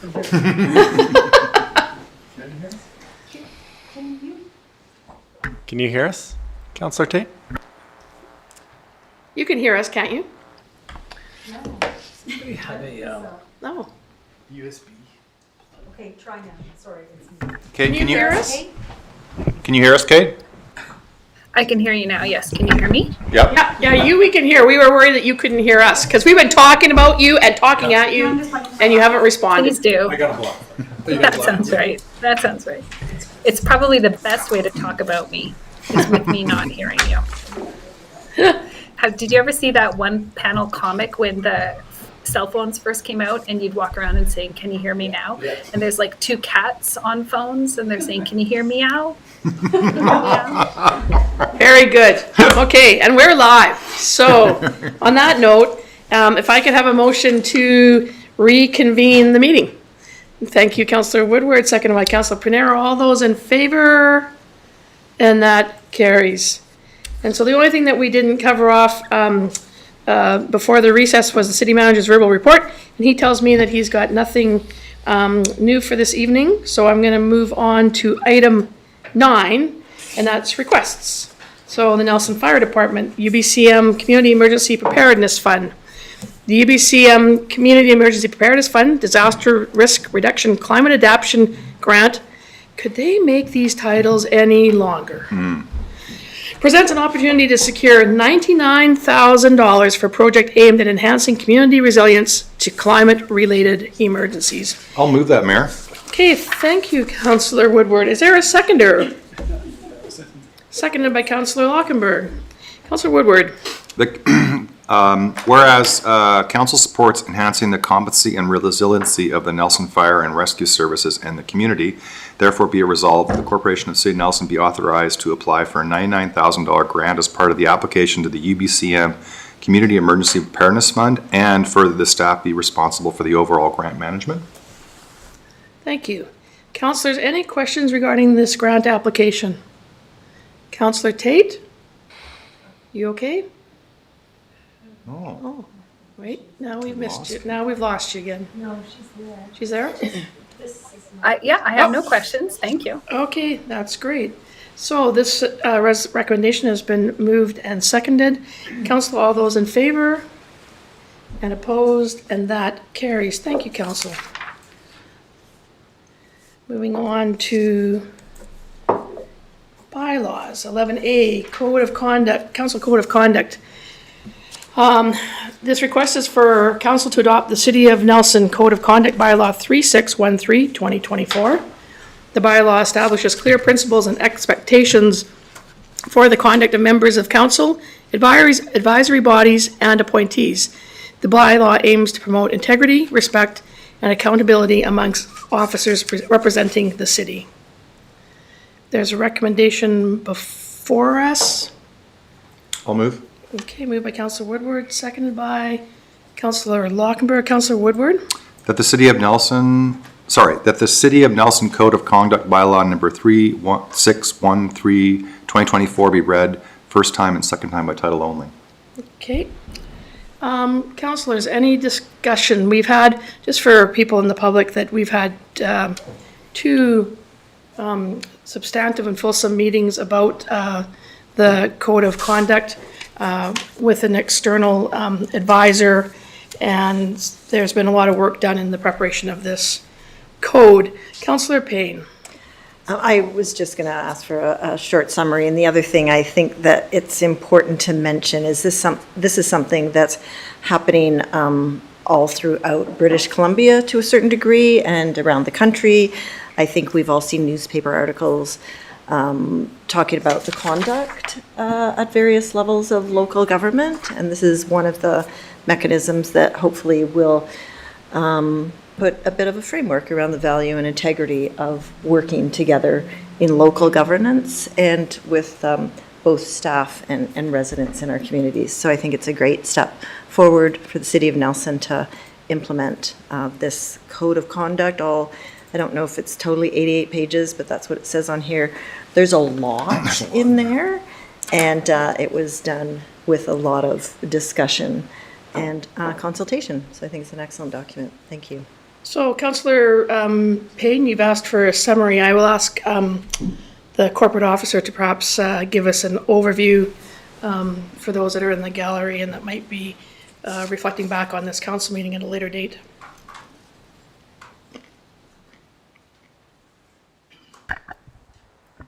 Councillor Tate, can you see the screen? Yes, I can. Thank you. Okay. Sorry. I should be sitting in the presenter and I would know what is happening here. Okay. If you'd like to move down there, we have No, time. I'm good. I'm good. Thank Okay. you. Okay. So the purpose of the Code of Conduct is to establish responsible conduct for Nelson City Council members. It focuses on ethical governance, accountability, and maintaining public trust. The key principles and values are underpinned by the core values of integrity, accountability, respect, leadership, and collaboration. And that is something that the province has come up with that should be included in every council code of conduct. So these principles support public expectations of a high standard of professional conduct. They promote good governance, and they set expectations for council members in fulfilling duties and responsibilities as elected officials. Council members are expected to demonstrate respect towards one another, avoid conflicts of interest, adhere to city bylaws, maintain confidentiality, and use their influence ethically and responsibly. One of the things that the Code of Conduct outlines very clearly is the complaint process, which we have not had formalized up until this bylaw has been sort of developed. So it establishes a structured complaint process. It starts with individual resolution, and that is the primary means of addressing any concerns. And then it goes into an informal resolution, which includes mediation, and a third party may be selected to act as a mediator or investigator. It could also be an internal investigation. And then that would go to, or it could go to a formal resolution, which the investigator would be a lawyer with experience in workplace investigations. And that investigator would be chosen by the CAO. So that's sort of the complaint process. You have between 10 and 21 days, depending on which level of complaint you are filing, I guess, or speaking up about. The other thing that the Code of Conduct reflects are enforcement and sanctions that council may impose on other council members if they violate any part of this bylaw. So sanctions go from anywhere from reprimands to restricted access to resources. That includes potential pay or remuneration, mandatory training, and they help to ensure accountability and maintain public trust. So any sanctions do that. And of course, throughout the complaint process, those would be, or recommendations for the type of sanction that would be imposed. Could be a letter of apology, something that simple, I suppose, to docking someone's pay, which would be a pretty significant charge, so to speak. So that's sort of the code of conduct in a nutshell. It's a pretty robust bylaw, but it does sort of, it sets the expectations for how council behaves in a council meeting and also how they make decisions as a body. Okay, Councillor, seeing no other questions. Councillor Tate doesn't have, okay. So, the resolution number 1 has been read and for the first and second time. It's been moved and seconded. All those in favor and opposed, and that carries. Recommendation number 2. Moved by Councillor Woodward, seconded by Councillor Lockenberg. Councillor Woodward. That the City of Nelson's Code of Conduct Bylaw number 3613/2024 be read a third time by title only. Thank you. So that's been moved and seconded. Any further discussion? Seeing none, all those in favor, and that carries. Thank you, council. Thank you, staff, for the work. I think that the council sessions that we had were really, really fulsome. I think it was very, very good discussion in regards to the work that's gone into this code of conduct. I can see many municipalities probably looking for a copy of our code of conduct on a go-forward basis. Once again, Nelson leads. Anyhow, that will be coming back for final reading and adoption in December. So we'll be able to have it there for the first of the year. Moving on to the next item. We are at item B, the 222 Fall Street zoning variance.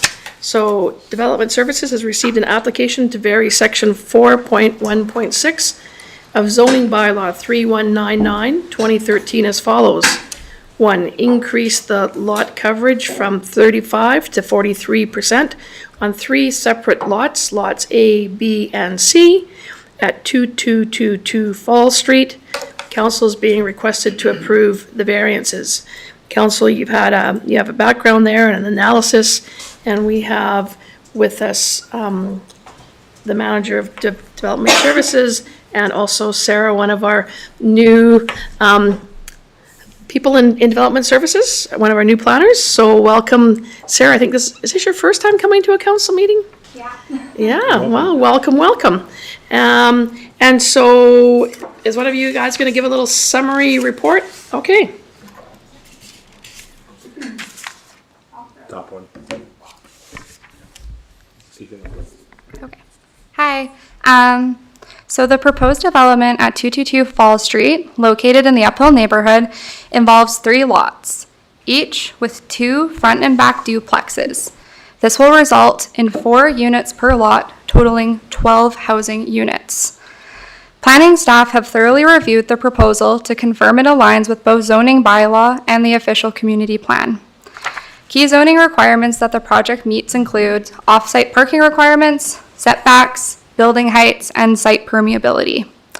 The project supports the city's goals by introducing well-scaled, thoughtful density to the Uphill neighborhood, expanding housing options while respecting the area's character. The buildings are designed to blend with the streetscape at a modest height of only 2 stories.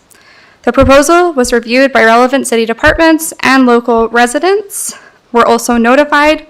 Planning staff have reviewed these comments and addressed them in the supporting documents. This development contributes to both city and provincial housing goals by adding 12 units, which is going to help to address Nelson's ongoing housing shortage. It's important to note that the decision on this lot coverage proposal will not change the number of units allowed on each lot, as this density is already permitted under the zoning bylaw. Expanding the lot coverage allows for a shorter, less intrusive building that provides residents with more usable space in each unit. Without this increase, the building would need to be taller and closer to the 10-meter maximum allowed in this area, which could impact the neighborhood's character to a greater extent. The units will be approximately 1,600 square feet over 3 floors for the rear units and 1,200 square feet over 2 floors for the front units. The layout uses the available space effectively, improving the project's long-term sustainability and minimizing future disruptions. Planning staff believe that the increased lot coverage enhances the project's functionality and livability, making it a more sustainable, practical option for future residents. After a comprehensive review, staff recommend approving the variance request. This approval would support a thoughtfully designed, sustainable project that improves livability and ensures long-term viability. By approving this variance, the City of Nelson would promote housing diversity in the Uphill neighborhood, supporting a well-integrated and lasting development. Thank you. Thank you, Sarah. Councillors, questions? Councillor Payne. I'm sorry that I missed it, but can you say the unit sizes again? Yeah, so the rear units are going to be 1,600 square feet over 3 floors. So that's one basement that's in ground, and then a main floor and an upper floor. And then the front unit is going to be 1,200 square feet, and that's a main floor and an upper floor. Sorry, a main floor and an upper floor.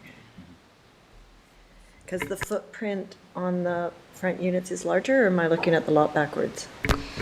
Yeah, so the to accommodate the off-street parking, the front units appear bigger when you're looking at the massing on the site plan, but that's because it's almost like an attached carport, so the cars would be under that. So it's just the top floor footprint that you're seeing. It's kind of like an upside down L. Did you get that? No, you got another question. Okay, I got it, but I have another. So when you're calculating lot coverage, that overhang doesn't get included in the lot coverage? That's correct, isn't it? Yeah. So the overhang is included? Yep. Yeah, the overhang is included. Anything over 2 feet. Okay. And thank you. anything covered is included in lot coverage. Councillor Woodward and then Councillor Lockenberg. Thank you, Mayor. I just want to say I really appreciate what the architect and the building organization is doing here in terms of how they're really in a very tasteful way. They're allowing for relatively affordable units on what used to just be a single family dwelling, which might have had 2 or 3, maybe 4 people. So. And also that they've done it in a very tasteful way. So I find this to be very inspiring for what can happen in a neighborhood when density is planned well. So I just want to say I really appreciate this development. Thank you. Councillor Lockwood. So my first comment is that just to underline that the province mandates or permits lot coverage.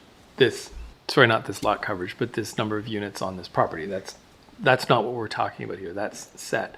We're simply talking about the balance between height and lot coverage. That's it.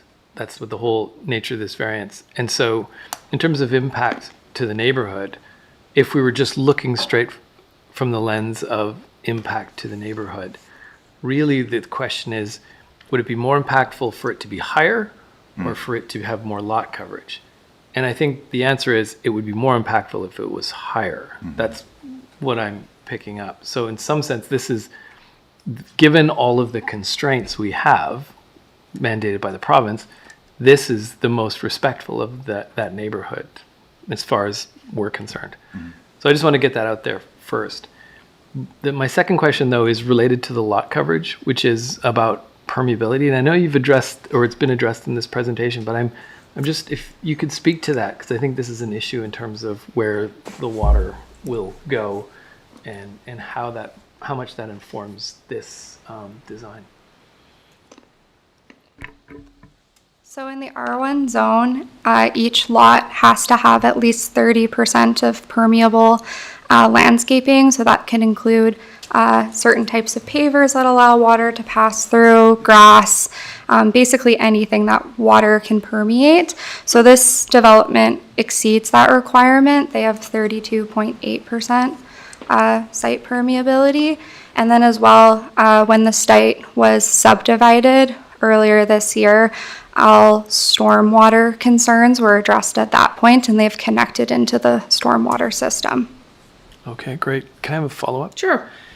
So this is more a question about this design. So I see 4 covered stalls per block. And so that's essentially, if I'm not mistaken, is that 2 stalls per? That's one stall per unit. What's the street parking capacity?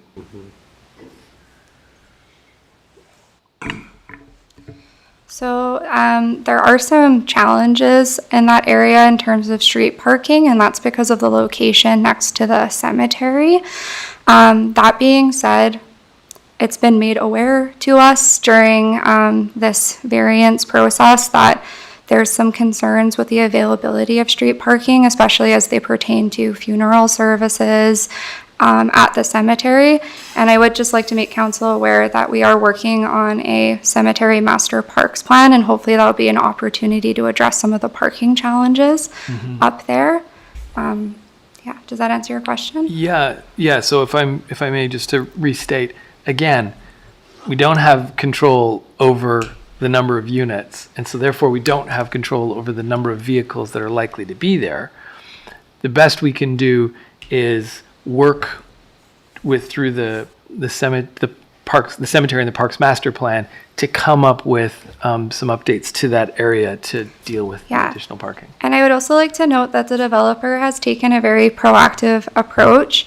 They're providing covered bike parking facilities and waste management facilities that are not a requirement in this zone. So that aligns with Nelson's climate strategies to help reduce carbon footprint. So hopefully they're providing some amenities that residents can make use of and encourage more cycling. Excellent, thank you. Councillor Tate, you have a question. Yeah, thanks so much. Hi, Sarah. Thanks and welcome to the hot seat. I'm glad you mentioned the I'm just going to call it secured garbage location, because that wasn't clear to me, and that was one of my questions. I agree with Councillor Logtenberg that, you know, we and with your analysis that we don't have any control over the 4 units, which is great. I'm all for densification. I just want to read from the government website that came out with Bill 44. It says decisive action to deliver the kinds of homes people in BC are looking for, and to reduce the use of municipal processes. So here we have an allowed 4 units, and yet we're still going through a municipal process. So there's a bit of a disconnect there. The intention is for small scale multi-unit housing, and listed on the website on July 26, 2024, it lists secondary suites, detached laneway houses, triplexes, townhomes, and houseplexes. Now what we have here is 2 duplexes. So I'm looking at the intent of Bill 4, and I'm seeing this development not exactly aligning with that intent. Bill 44 allows for 4 units on lots that are 280 meters squared. Now I understand that these lots are 560 meters squared. Is that correct? Yes, that's correct. So these lots are twice as big as the minimum for small scale housing. So again, I don't see the alignment with the intent of Bill 44 here, because according to Bill 44, 4 units could fit on half this big of a lot. In the policy manual for Bill 44, I noticed that the lot coverage limit is to ensure appropriate balance between open space and impermeable area, and the range suggested is from 25 to 40%. So already within our zoning bylaw, we're listed at 35%, which is within that range, that recommended range. And of course, 43% is over that recommended range. And don't forget, the recommended range is a province-wide range, so it applies in places like Burnaby, which we're not Burnaby. I did take a moment to look at some MLS comparators. So looking on realtor.ca to see which other new builds in Nelson are around the 1,600 square footage. And there's, we've got Robson Street, Pine Street, and 5th Street. And these new builds come in from $799,000 to $869,000. Now, based on our housing needs report, we have been told and we have learned that the maximum budget for 85% of families in Nelson, so that's the families and the households that make under $149,900 a year, the maximum budget that would be affordable is $516,000. So that means that this square footage of housing, around 1,600 square feet, is only attainable by less than 15% of Nelson residents. So while it is something that is being built and we can be adding to the inventory, I don't know that it's helping to address those housing needs that we know exist here in the city of Nelson. It's an interesting, I just have one more point, Councillor Woodward. There's an interesting, it's an interesting lot because it has around a 22-foot, I went and measured, around a 22-foot, I call it boulevard. I don't know what you call it, from the lot line to the road. I call that the boulevard. And so it's quite deep. So that will be interesting how we can use that space, because when I looked at the neighborhood, I went for a walk and I walked the 5 blocks up Fall Street. And I noticed that there's 35 houses over 5 blocks. So it's a pretty sparsely populated and non-dense neighborhood. Of those 35 houses, 5 of them have open carports.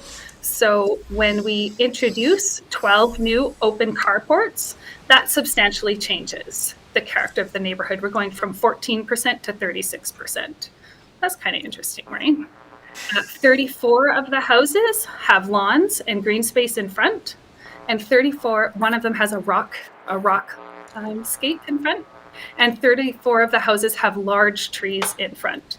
So it would be difficult to put a large tree based on the ingress of this four wide carport. So I do think that changes the what do you call that, streetscape, and I think that's important to note. There was some notes in the response from staff that I appreciated that you sent out to the neighborhood. One of the notes said that the proximity of the park or the cemetery was useful for these houses. And I just note that as a council at this time, we don't have any plans for an increase of parks and green space that are municipal.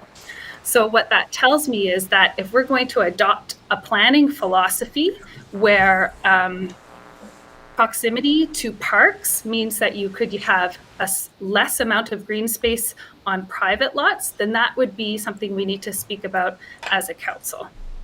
There was another note in the response that said that the zoning bylaw has not yet been updated to increase lot coverage, which I don't recall having that conversation at the council table, but any increase to lot coverage, I think, and maybe the corporate officer can correct me, I think that's a debate of council as well. So I see some challenges with this proposal. And from my perspective, I don't see that the small scale nature of the project aligns with the intent of Bill 44, which is to bring small scale housing that is more affordable and a different type of housing to communities. Thank you, Councillor Tate. Sorry, could I just clarify a point there? Councillor Tate said that there was 12 carports. There won't be 12 carports. There will be 1 parking spot provided for each unit. So each house will have a double carport. So there won't be 12. There will only be 2, 4, 6, 8. Yeah. You just said double carport. You mean a single carport? Yeah, sorry. 6. Sorry, it's a little confusing to explain without the Each duplex is going to have a parking spot. Like each duplex will have a parking spot for the front and a parking spot for the rear. So it would be 4 parking spots for each. So if you're considering them as carports, there would be 2 carports per lot. Okay. wait, Councillor Woodward. Thank you. So I just, thank you, Councillor Tate, for a very in-depth analysis. I just want to say around the affordability piece is that, you know, when we get, as far as I understand, when we get more choices and more density, that allows for movement within the town so that people might go from a renter situation into one of these homes, or they might go, they might be upgrading to another level and then allowing for a more affordable home to come onto the market. So I don't see it as like a locked position. I see these kind of developments as a way to open up fluidity within the town and how people choose to purchase and live in their homes. So I just see, you know, when you go move around Nelson, you'll see these kind of developments happening, these multi-unit developments happening on single-family, what used to be single-family lots. So I just feel like it, you know, to accommodate what we need, we need this kind of full spectrum of housing, and we do have full spectrum of housing here, from deeply discounted housing, rent-controlled, all the way through to very expensive. And I feel like this kind of sits right in the middle, so I see a lot of value in this. Thank you. Councillor Payne.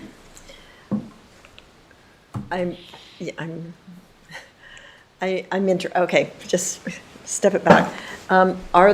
Is there a price for the houses now? Is there a suggested retail price for these homes yet?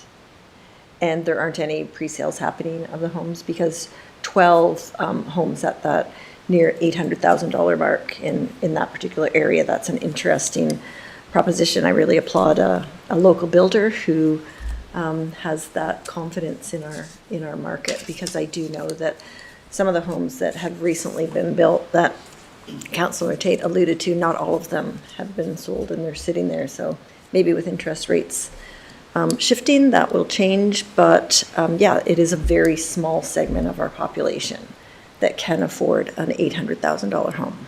And we also have, I think the Kulos development has quite a few vacant numbers right now. That's just anecdotal. It doesn't change the legislation that we are working under. And we haven't had the discussion yet around lot coverage or building heights or any of those other things that the Bill 44, don't know if it recommends, but it says that we can shift those to be more accommodating to fit the 4 units on the lot. My curiosity is around why it wasn't a 4-plex, which is sort of the way Kelowna has gone on some of those lots. Is that a less desirable unit to live in than a duplex, or just curious? You're getting more owners in one building. You know, it's more complicated the more owners you have in one building than, you know, a duplex. You have, you know, 2 separate owners in one shared building versus a 4-plex. You have 4 separate owners. So I would say it's, you know, I would say people generally would prefer less owners in the same building than more owners. But I don't know if the builders spoke to it at all. Sorry, I asked that question earlier today of planning staff, and those units are all they're going to have a strata, so they're all going to have to get along, whether or not they had 4 adjoining walls or 4 on the lot. It's still going to be a It's the common property outside. strata. Yeah. So it's going to be strata ownership. Yeah. Adding an additional fee to the cost of the house. I don't know the rationale for not making 4-plex versus 2 duplexes. Both are allowed under our zoning bylaw. You know, it could just be a design choice as well. You get a bit more outdoor space and a bit of separation from your neighbors. So that may be why the developer did not mention it to me personally. Yeah, and just piggybacking off of that, with the way the current design is set up, all of those property owners would get their own private outdoor space. So just a heads up, Natalie, I'm getting little messages from Kate. She doesn't think that your mic's on, so. She was right. Yeah. So just, she's got her ears on. Councillor Lockenberg, you have a question? Just a clarification. Councillor Payne said 800,000. Did that slipped past me somehow? How do we know that? No, Councillor Tate did a survey of MLS listings for around, like 1,600 square foot sales and things that are on the market. Right. And the price point is somewhere between, I don't know, $750 and $825 or something, I think I heard. Councillor Tate, could you restate your numbers, please? Yeah, I found $799 to $869 for around 1,600 square feet new builds. Right. So, just so I'm understanding, the rationale, or is that we can lower the cost per unit by building more. I think that was her thesis, yeah. Oh, okay. So build more than 12 units. I think it was maybe building smaller ones. Yeah, sorry. Thanks for asking, Councillor Leuchtenberg. To align with the intent of Bill 44 from my perspective and from what I read on the provincial website is that we're looking for small scale. And there's something here that says that the relatively low lot coverage can limit the size and cost of new units on large lots. And so what I'm understanding from that is that we don't need increased lot coverage. We need smaller units. And that aligns with when you think about how we've heard from our consultants that the family composition and household composition is really changing in our society. And I think that is part of the intent as well, is that we have a lot smaller family sizes and a lot smaller of households, and that we also need to adapt our building practices and our development practices to have a bigger mix of housing and smaller scale housing. Mm-hmm. Okay, so sorry, thanks for that clarification. My question, if I may, actually I had two. The first was completely unrelated, so I'll just do that one, get that one out of the way. It's related to that. If I'm not mistaken, there's a big tree in the corner of the lot. Is that right? Or do I have the lot right? There's a big tree on the lot? Geez, I was just up there yesterday. I don't remember the tree, sorry. I can tell you there is a very large tree. Yeah, there is a very large tree. I believe it's on the boulevard, though. That's what I describe that as. It's in that 22 feet between where the lot and road begins. Okay, so that'll maintain. So in the artist or the designer rendering here, that's the tree. Just so I'm orienting myself. So I'm assuming that's the tree. So we're good. That was my question. I was just trying to get clarification on, are we taking out a tree as a part of this development, or are we keeping it in? Because I mean, that's a factor. We'd love to see it there. And if directly related to the lot coverage question, if to maximize the lot coverage, we're going to also take out the tree, that would be disappointing, I think. Okay, so with that out of the way, I just want to come back again so I'm understanding what we're adjudicating here, which is, it seems to me the developer is looking either to go high or a little bit wider, really is what it comes down to. So, I mean, I've seen pretty high-end units in town that are narrow and tall, so I don't see there's any reason why he wouldn't do that, and we don't have any say in that matter. So if we say no to this variance, what I'm imagining will happen, you'll just go back and come up with a design that goes high. So I'm just explaining my thinking here. So given that fact alone, and given that we've got this much, development, and particularly we're protecting that tree, and we've got permeability of the surface, it seems to me it's just a width versus height, or like an area versus height question. Okay, so I just wanted to get clear on that, so I understood what we're really doing here. Thanks. And all credit to Councillor Tate. That was a good analysis. It helped provoke a lot of questions and then clarify some things for me, so thank you. Councillor Pinero. Yeah, I mean, thanks, Councillor Tate, for all of that. It was very informative, and I think also I just find myself getting a little bit lost in what we're actually debating here, though, because from what I understand, this isn't city property. It's a private contractor doing this on their land. They can kind of do whatever they want. And while I kind of agree that with Councillor Tate's position that maybe this isn't exactly the housing we need or something of that nature, or doesn't hit the problem area exactly, it's not really in our hands. And so what we're actually debating here is, like Councillor Lochtenberg said, is like it's width versus height. If we say no, they'll just go higher because they clearly want to build something, and they clearly will. So I appreciate the fact that there is some effort being put towards this as sort of a sustainable structure that doesn't totally, is not a blight on the neighborhood, and that it is a local contractor who also lives here and deals with the ramifications of their work. So yeah, I would lean towards accepting the staff recommendation on this, just based on the fact that a lot of the points that are being brought up are not actually our purview in this case. While they are true, I think this is just a very limited conversation, actually. Thank you.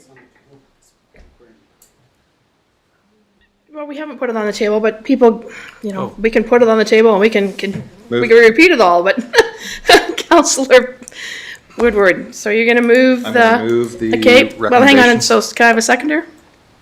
Second to my Councillor Panero, Councillor Woodward. Okay. That the application for the development variance permit be approved to vary the requirements of zoning bylaw 3199/2013, allowing for multiple unit residential buildings, 4 units on the following properties collectively known as Lot A, B, and C, 2022 Fall Street. Do you want me, I'll just. You can just miss Okay. that next part. All the lots that are there and the codes. As follows, zoning bylaw number 3199/2023, section 416, to increase the lot coverage from 35% to 43% to accommodate the 4 unit developments on the 3 separate lots located at 2222 Fall Street as per attached plans. So, Councillor Payne. So I just need to get this straight in my head. Sorry, I've gone through this several times. So there are 6 units at 1,200 square feet, and they're 2 bedrooms, and those are the floor plans that we saw. And then there are 6 units at 1,600 square feet. Are those, I don't believe those floor plans were in here. Are they 3 bedrooms? Is that where the extra square footage is going? No, so the floor plans that you're seeing, it's a little bit confusing because the massing of the front unit actually appears bigger, but the gross floor area is larger on the back unit. So the back unit is actually the square footage, and those are the floor plans that you're seeing. Both of the units have 2 bedrooms in their conceptual All plans. of the 12 units have 2 bedrooms? 2 bedrooms. Okay. Okay. So that's what I'm trying to understand is if they all went to the 1,200 square feet, wouldn't we get the required lot coverage? It's because the parking. Is this correct? These look like unfinished basements in this plan here. In the back ones, is that where the extra square footage comes from? Thank you. Okay, that's what it wasn't. Oh yeah, sorry to yeah. clarify. So the back units Oh, have rear three unit. Okay, three it does say floors. rear unit. So there's a basement, a main floor, and an Those are the upper rear that we're floor. looking at. And then the front units only have 2 floors, so there's a main floor and an upper floor. Thank you. It's basically an unfinished basement. Yep. Sorry, it's just small print. I probably should have had my glasses on when I was looking at it the first time. So I'd just like to lend my comments in terms of the fact that, we have Bill 44. I'm not adverse to any of those requirements, but I am concerned about increasing the lot coverage from 35 to 43%. you know, you do the math and it's like 8%, but it's 8% across 3 lots, so that's a 25% reduction in what I consider like sort of outdoor space, whether or not we want to call it permeable space when this all gets built out. And I find that my concern is this little bit of creep that always happens as we do these buildings. And I'm very conscious of the fact that we don't have the ability within the city of Nelson to be building any more green space. And I don't think it's particularly fair to say, well, you're right next door to the cemetery, so you could build from stem to stern. I struggle a little bit with that idea in terms of saying that they have green space. I mean, we all have green space. We might not have it right next door. We could drive down to Lakeside and we've got green space. So that is really my concern in terms of, you know, this developer is asking for a change. I see the potential, if it's difficult to seat a unit, that we will see more asks to change lot coverage to accommodate 4 units on an R1 lot. So I just wanted to put my my concerns in there in terms of yard, green space, permeability, I think are key factors to consider in Nelson. And it's a little bit of my unfortunate dislike of Bill 44 is that it's taken away our ability as a council and as a community to sort of decide what we might look at or what suits us better. And it lends myself to the thought of Councillor Tate there talking about Burnaby, of which we're not. And I think that we've always had sound planning. We were at 3 units per lot before half of the province or 3/4 of the province. And I think that was tasteful and that was done with thought and reflection. We got 4 units, suddenly became, this is the new standard that you have to meet. We happen to have, 10 more people of population, so we fall within the requirements of having to fulfill Bill 44. It's interesting how the provincial government seems to be, in this case, getting into our bedrooms. Anyhow, those are my comments. Seeing no further comments from Councillor Payne. I just want to add one more thing, and it's the permeability and the green space to absorb the extreme weather events that we're having. Currently, when we have a big rain, the street that I live on, Kootenai, is a river. So the more times we take away these little 8% from each of those developments, the less absorption that we have. Still think it's an interesting idea to have Lions Park as a sponge. But until that happens, I think we need to allow green as much as possible to fall within our current, and I don't know what the history of that percentage is, how we determine that percentage. Is it just an aesthetic thing or was it an environmental thing? So that's probably something else I would like to have more information on, but I can probably figure that out. So thanks. So, sorry, Mayor. Councillor Lockwood. I just want a clarification because I think this is Councillor Payne makes a good point. My understanding from this proposal is that staff believes, and I'm assuming additional work was done around permeability to make sure, so the balance would have been, given the 35% lot coverage, we'll just let the grass and everything do what it will. But if we're going to increase it to 43, we're going to do additional work to make up for that loss of permeability. Did I get that wrong? So as a part of the application process, we forwarded the application to Public Works. So this would have been the point in the process where any concerns regarding stormwater would have been flagged in relation to the lot coverage, and no concerns were raised. And I would also just like to reiterate that the development exceeds the requirement for permeability at 2.8%. As well, during the subdivision phase, they have paid to connect into the stormwater system. Thank you. Okay. Councillor, seeing no further. Kate? anything further? Councillor Tate? Okay, great. The recommendation has been moved and seconded. All those in favor? And that carries. Those that are opposed, would you like to be recorded?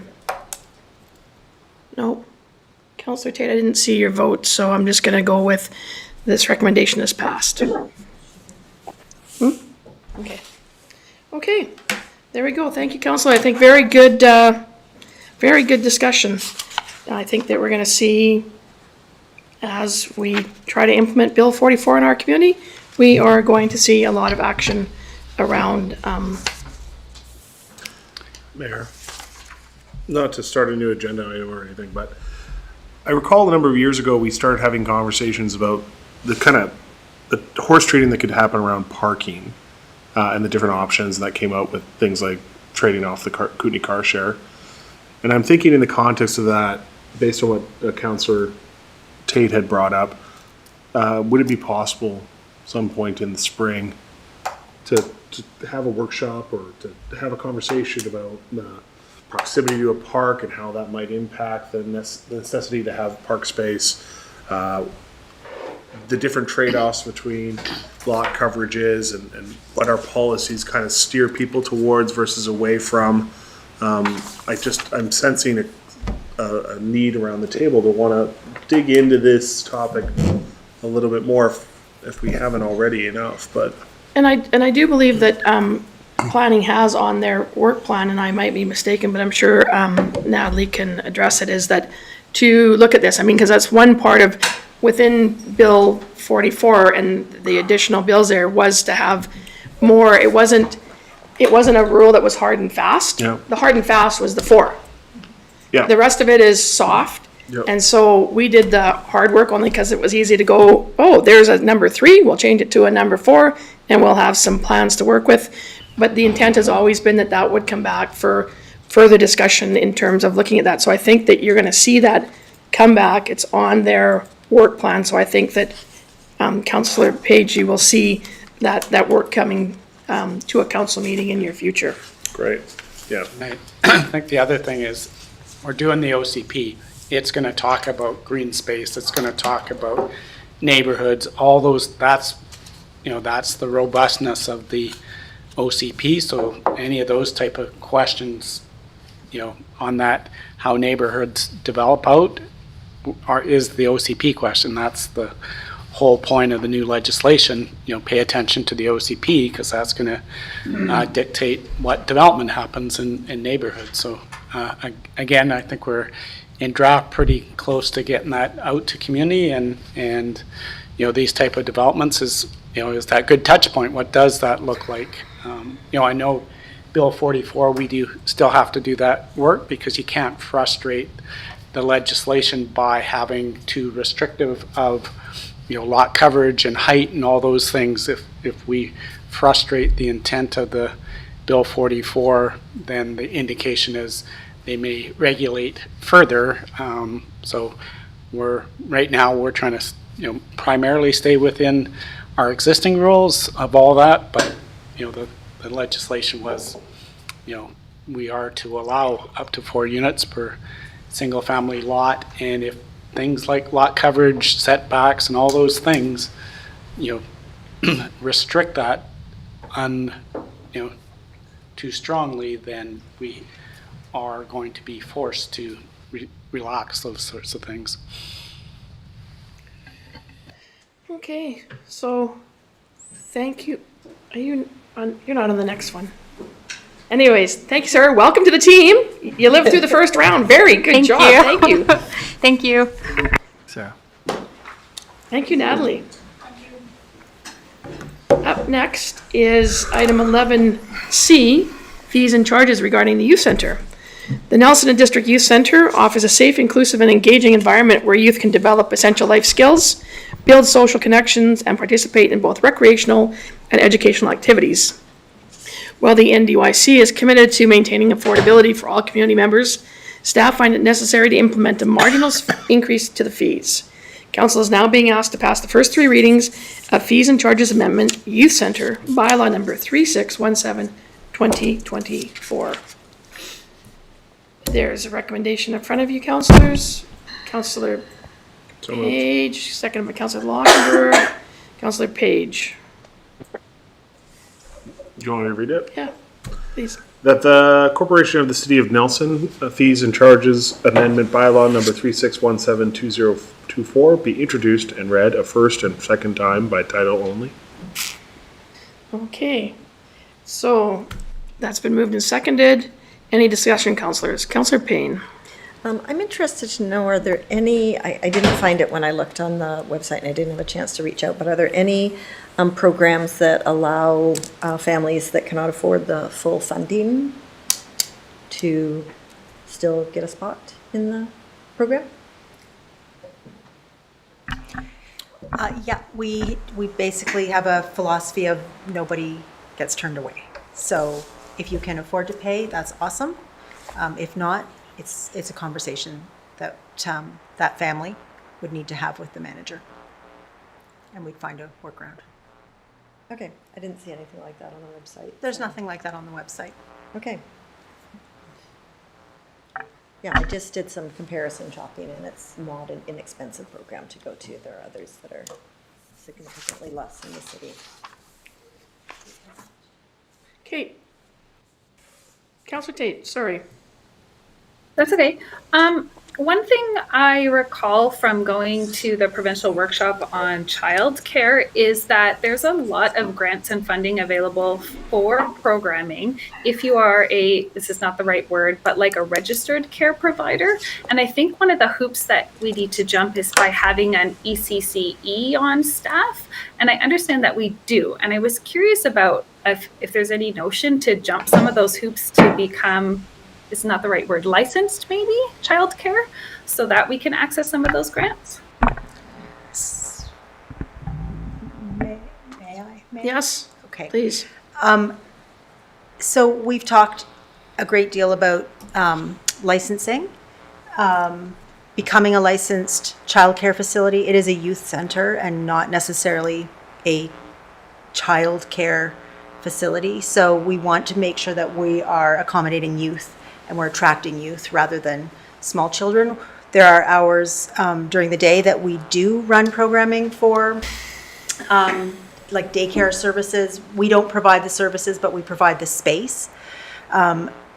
We do have one ECE on staff. If we were to become a licensed facility, then we would, my understanding is that all of our childcare providers, so all of our after-school care humans, which we now call program, what do we call them? Youth center, youth programmers or whatever, they would have to be licensed ECEs, and they are not right now, and they probably, it would mean that then we're losing staff and we're changing our focus, which is on youth, not necessarily on younger, smaller children.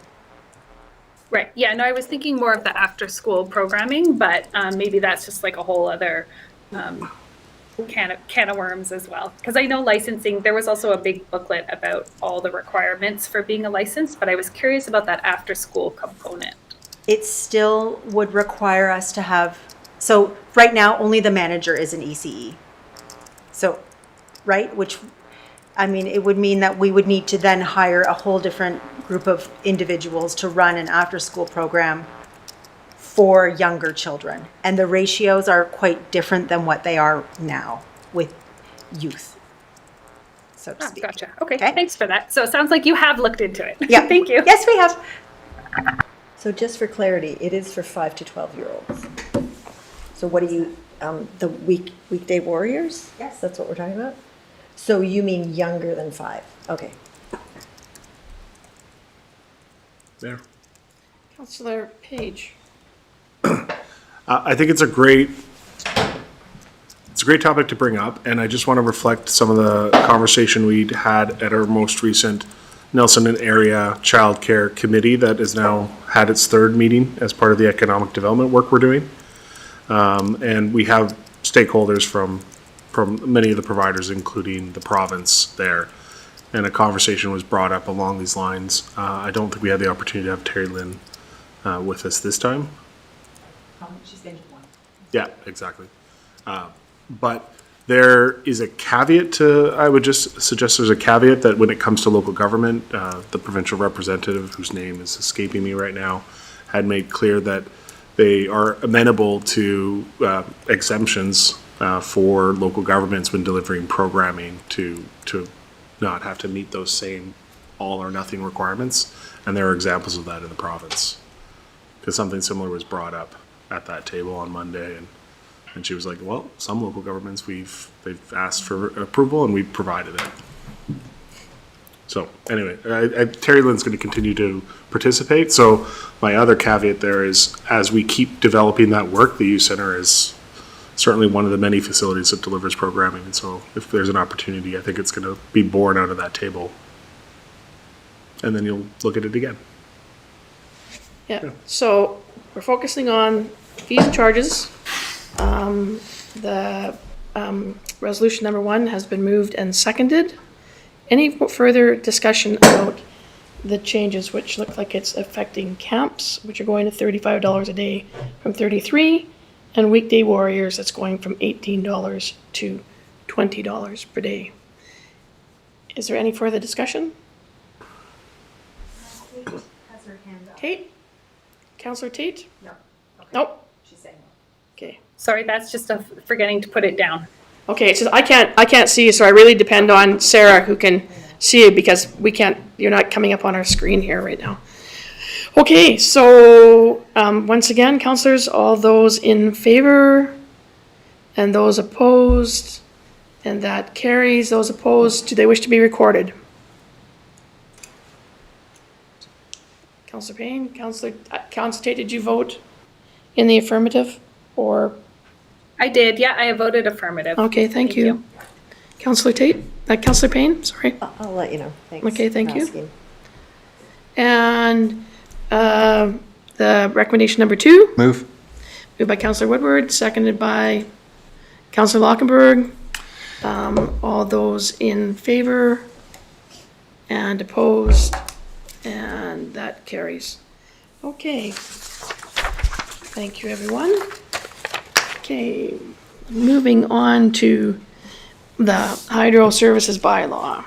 So the City of Nelson Hydro Services Bylaw 3196, which serves as the Nelson Hydro Terms and Conditions of Services, was last revised in 2012. Since that time, technology, terminology, and industry best practices have evolved, and the bylaw needs to be modernized. Nelson Hydro staff has undergone a thorough review of the terms and conditions to update, reorganize, and reformat the bylaw with the intent of making it easier for staff and customers to use. Council passed first 3 readings of this bylaw in July, and subsequently the bylaw was submitted to and approved by the British Columbia Utilities Commission, my favorite group. Staff are now requesting that Council adopt the Hydro Services Bylaw number 3169. Council, there's a lot of background there. We've been party to the discussions to this point, and there's a recommendation before us. Does anybody want to move the recommendation? Move. Thank you, Councillor Woodward. Seconded by Councillor Is there anybody else? Lockenberg. So We know that's you been love reading moved and that. seconded. Councillor Woodward, Okay. number 1. So we've been through this a lot, so this is just the end here. So that the corporation of the City of Nelson's Hydro Service Bylaw number 3608, 2024 be finally adopted. Okay, so councillors, do we have any questions? We do have General Manager of Nelson Hydro, Scott Spencer, in the room with us. Did anybody have any last questions about this process? This went through council debate here, public process in the community. I think it's been a good job. It's been a long time in the making to finally get this completed. I know it was on a work plan for a long time. Hopefully this will serve us well into the next 10 years. So, seeing no questions from anybody, all those in favor and opposed, and that carries. Councillor Page, would you like to be recorded as opposed? Nope. Okay. And so moving on to recommendation number 2. Do you need a mover? Yes, it's moved by Councillor, we'll go with Councillor Payne, seconded by Councillor Woodward. Councillor Payne, if you'd like to read There you the, go, Councilor. The council passes the following resolution that the Corporation of the City of Nelson Fees and Charges Amendment Bylaw Number 3609, 2024 be finally adopted. any questions or concerns, councillors? Okay, seeing none, all those in favor and opposed, and that carries. Thank you, councillors.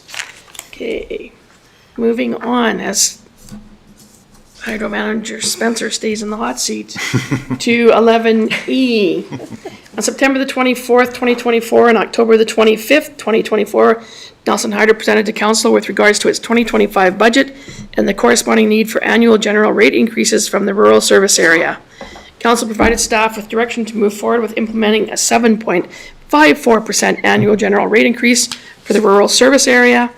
Hydro Service Bylaw Rural Rates Amendment Number 3618, 2024 is now presented to council for the first 3 readings. Once again, council, majority of you are here for the discussions and presentations by the Hydro team. There's information in your package, and we have 2 recommendations before us. Recommendation 1, moved by Councillor Woodward, seconded by Councillor Lockenberg. Councillors, any questions? Seeing none, all those in favor, opposed? You didn't read it. Do Would we you need to want me- read did it? you want me Oh, sorry, read it, please, sorry. Okay. Sorry. So, sorry, that the Corporation of the City of Nelson's Hydro Bylaw Rural Rates Amendment Number 3618, 2024 be read a first and second time by title only. So that's been moved and seconded, and all those in favor and opposed, and that carries. Okay, recommendation number 2, Can we read moved that? by Councillor Woodward, seconded corp- by Councillor Payne. I saw her hand sort of go up in the air there. And Councillor Woodward. That the Corporation of the City of Nelson's Hydro Service Bylaw Rural Rates Amendment Number 3618, 2024 be read for a third time by title only. Thank you. Okay, councillors, any discussion? Seeing none, all those in favor and opposed, and that carries. Do we have these back in December for final reading? Yes. So December meeting, we'll see the final reading of those. Okay, now moving on to item 11F. On September the 25th, 2024, and October 25th, 2024, Nelson Hydro presented to council with regards to its 2025 budget and the corresponding need for annual general rate increases from the urban service area. Council provided staff with directions to move forward with implementing a 5% annual general rate increase for the urban service area. Hydro Service Bylaw Urban Rates Amendment Number 3619, 2024 is now presented to council for the first 3 readings. Again, council, you all got to participate in the workshops, and your background is there in front of you. And we have 2 recommendations. Recommendation number 1, is there a mover? Councillor Pinero, seconded by Councillor Payne. Any discussion? All those in favor? So we don't Oh, have to sorry. read them aloud. Sorry. Yeah, I'm read it sorry. out, sorry. Thank you, Councillor Pinero. We gotta hear his voice, I yeah. thought that was one Sorry, of I the- just like, We're whizzing here. yeah. That the Corporation of the City of Nelson Hydro Services Bylaw Urban Rates Amendment Number 3619, 2024 be read a first and second time by title only. Okay, that's been moved and seconded. All those in favor? And that carries. Resolution number 2. Moved by Councillor Pinero, seconded by Councillor That was Payne. Payne. Doesn't matter. Councillor Woodward, Councillor Pinero. That the Corporation of the City of Nelson Hydro Services Bylaw Urban Rates Amendment Number 3619, 2024 be read a third time by title only. Okay, all those in favor? And that carries. Thank you. People getting tired of putting their hand up. Your presentation was pretty good. stretch maybe. Yeah. Thank you. Thank you, Mr. Spencer, for joining us this evening. Yes. You did a thorough job during the workshop, so we don't have any more. We're questioned out. Go home. Okay, we're on to item 11G. So the Nelson Curling Club and the City of Nelson have mutually agreed to terminate the lease for the curling club. As a matter of housekeeping, council is requested to pass first 3 readings of the bylaw to rescind curling club lease, the curling club lease bylaw number 3620/2024. And so there is a backgrounder there, and we have 2 resolutions before us. And someone wants to,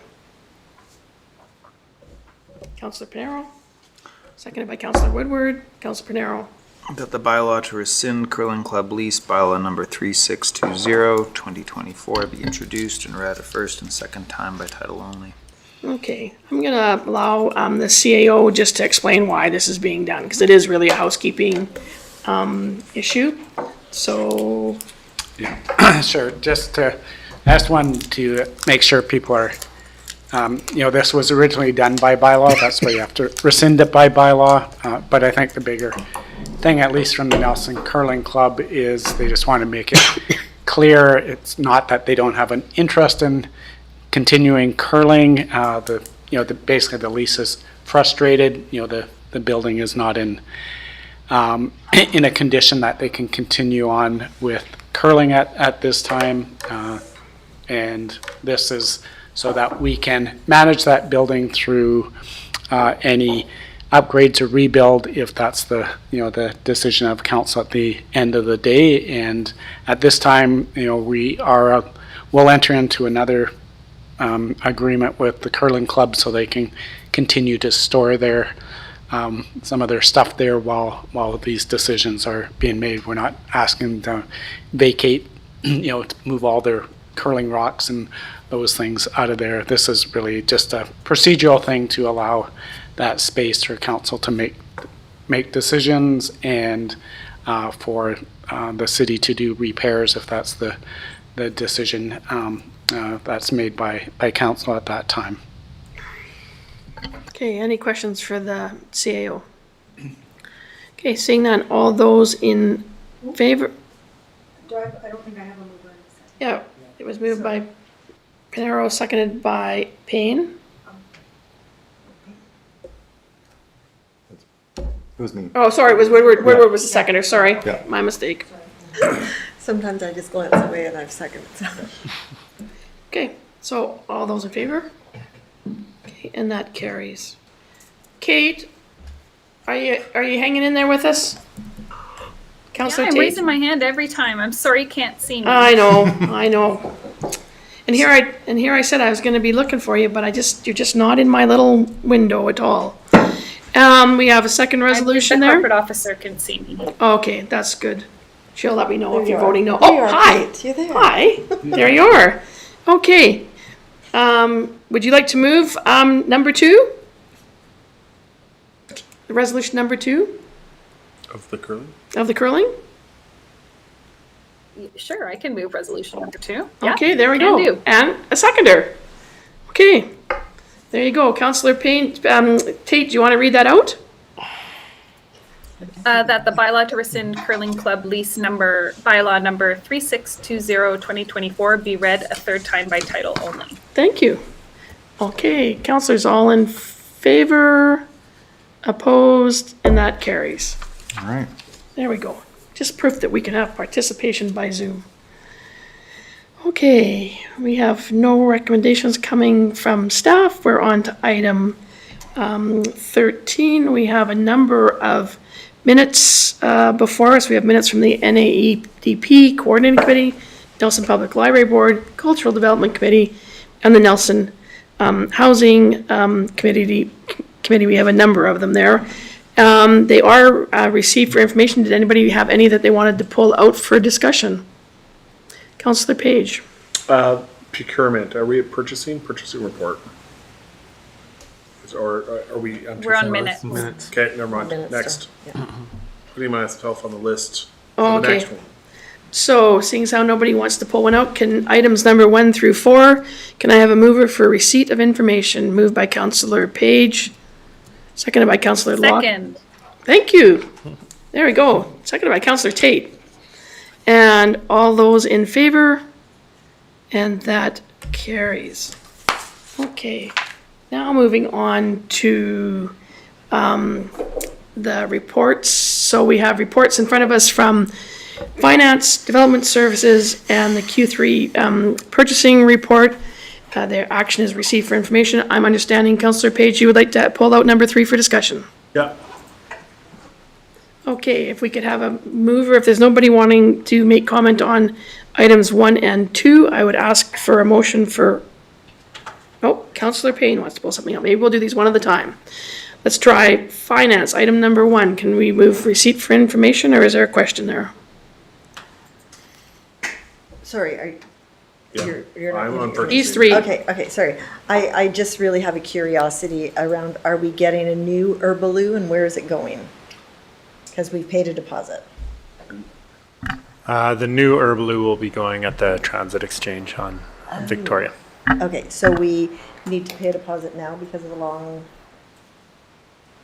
for getting those things? Yes and no. The project itself is actually, it's BC Transit project, and they ended up tendering it a bit later in the season, and ultimately, I think, made the decision to hold off till spring because of the given weather. So that was a process that we were able to procure from Herbaloo, given that that's our facility that we have around. And so then, yeah, we will be working with Transit to sort of be reimbursed for that. And that's going to go on the corner of the library. Correct. Okay, so question answered. So if I could have Councillor Payne, would you like to then move item number 1, Finance, for receipt for information? Sure. Okay, and a seconder? Seconded by Councillor Pinero. All those in favor? And that carries. Item number 2, Development Services. Any questions or concerns, or can we have a motion to receive for information? Can we? Move. Thank you, Councillor Tate. Seconded by Councillor Woodward. All those in favor? And that carries. Item number 3, Finance. Yeah, on the purchasing report, with the hydro, I tried to find the RFQ for it, but on the hydro call truck, I'm putting a marker here again, watching what Edison Motors is doing for certified heavy machinery vehicles out in Merritt. Getting road tested, designing snow plows. They're now designing a snow plow for one of the municipalities in Alberta that they're rolling out as part of their build out, and I just want to put a flag here, and I hope that our staff are keeping an eye on what Edison Motors is doing for the diesel, hybrid, electric, heavy machinery vehicles. And that when we're looking, especially things around hydro, that we're at least looping them in on these RFQ processes, which they might not be notified of, because it's turning into what I can see as a real Canadian manufacturing, electric transition, heavy machinery success story. And I think we should have our eye on it. So that's what piqued my interest on this one. And if the RFQ is still out there, I'd love it to be sent out, or I'd love to get a copy of it and send it myself. But I think there's a real opportunity there. Okay. No, we'll check, see who. We have to, I think we post those on Bonfire. So that's noted. Great. The other thing I'd seen in my readings this week I don't know why I ran across it, but the AI boom in data centers is driving shortage supplies in transformers. Like, they're anticipating severe transformer supply issues, and I think that's also something we need to put on our radar, because people are spinning up CCAN data centers left, right, and center, and they're eating up the supply.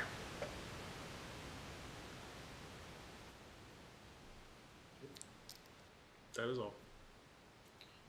We should have had the Q3 report I before know, we I had sent it home. before Mr. Spencer left. Let him walk out the door. Yeah. You can text him. Okay, so Councillor Page, you are now moving the finance report for information. And if I could have a seconder.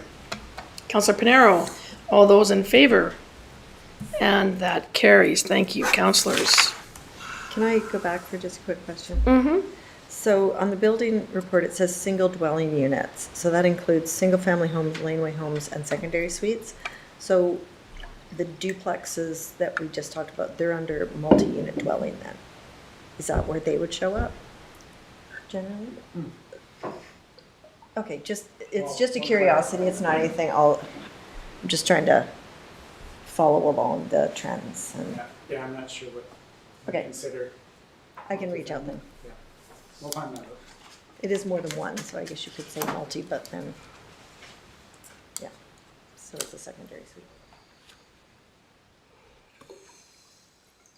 Okay. I'm just thinking about, I've never thought of this duplex as a multifamily. I know, neither have I, but it's 'Cause- just not listed there, so that's why I just was interested in the clarification. It's not listed as a single dwelling unit. I'll ask. I'm working. Oh, look at that, he's already working away on it. Okay, so moving then on to, we've got no notice motion, no late items, number 16. We'd like a resolution to close the meeting to the public. That it is of the opinion of council that the public interest. Second. Okay, so that's been moved in second. I just want to comment that it's continuing under section 91B and C, because people always want to know what the legal things that we're moving into closed for. They do. So it's been moved and seconded. All those in favor? And that carries.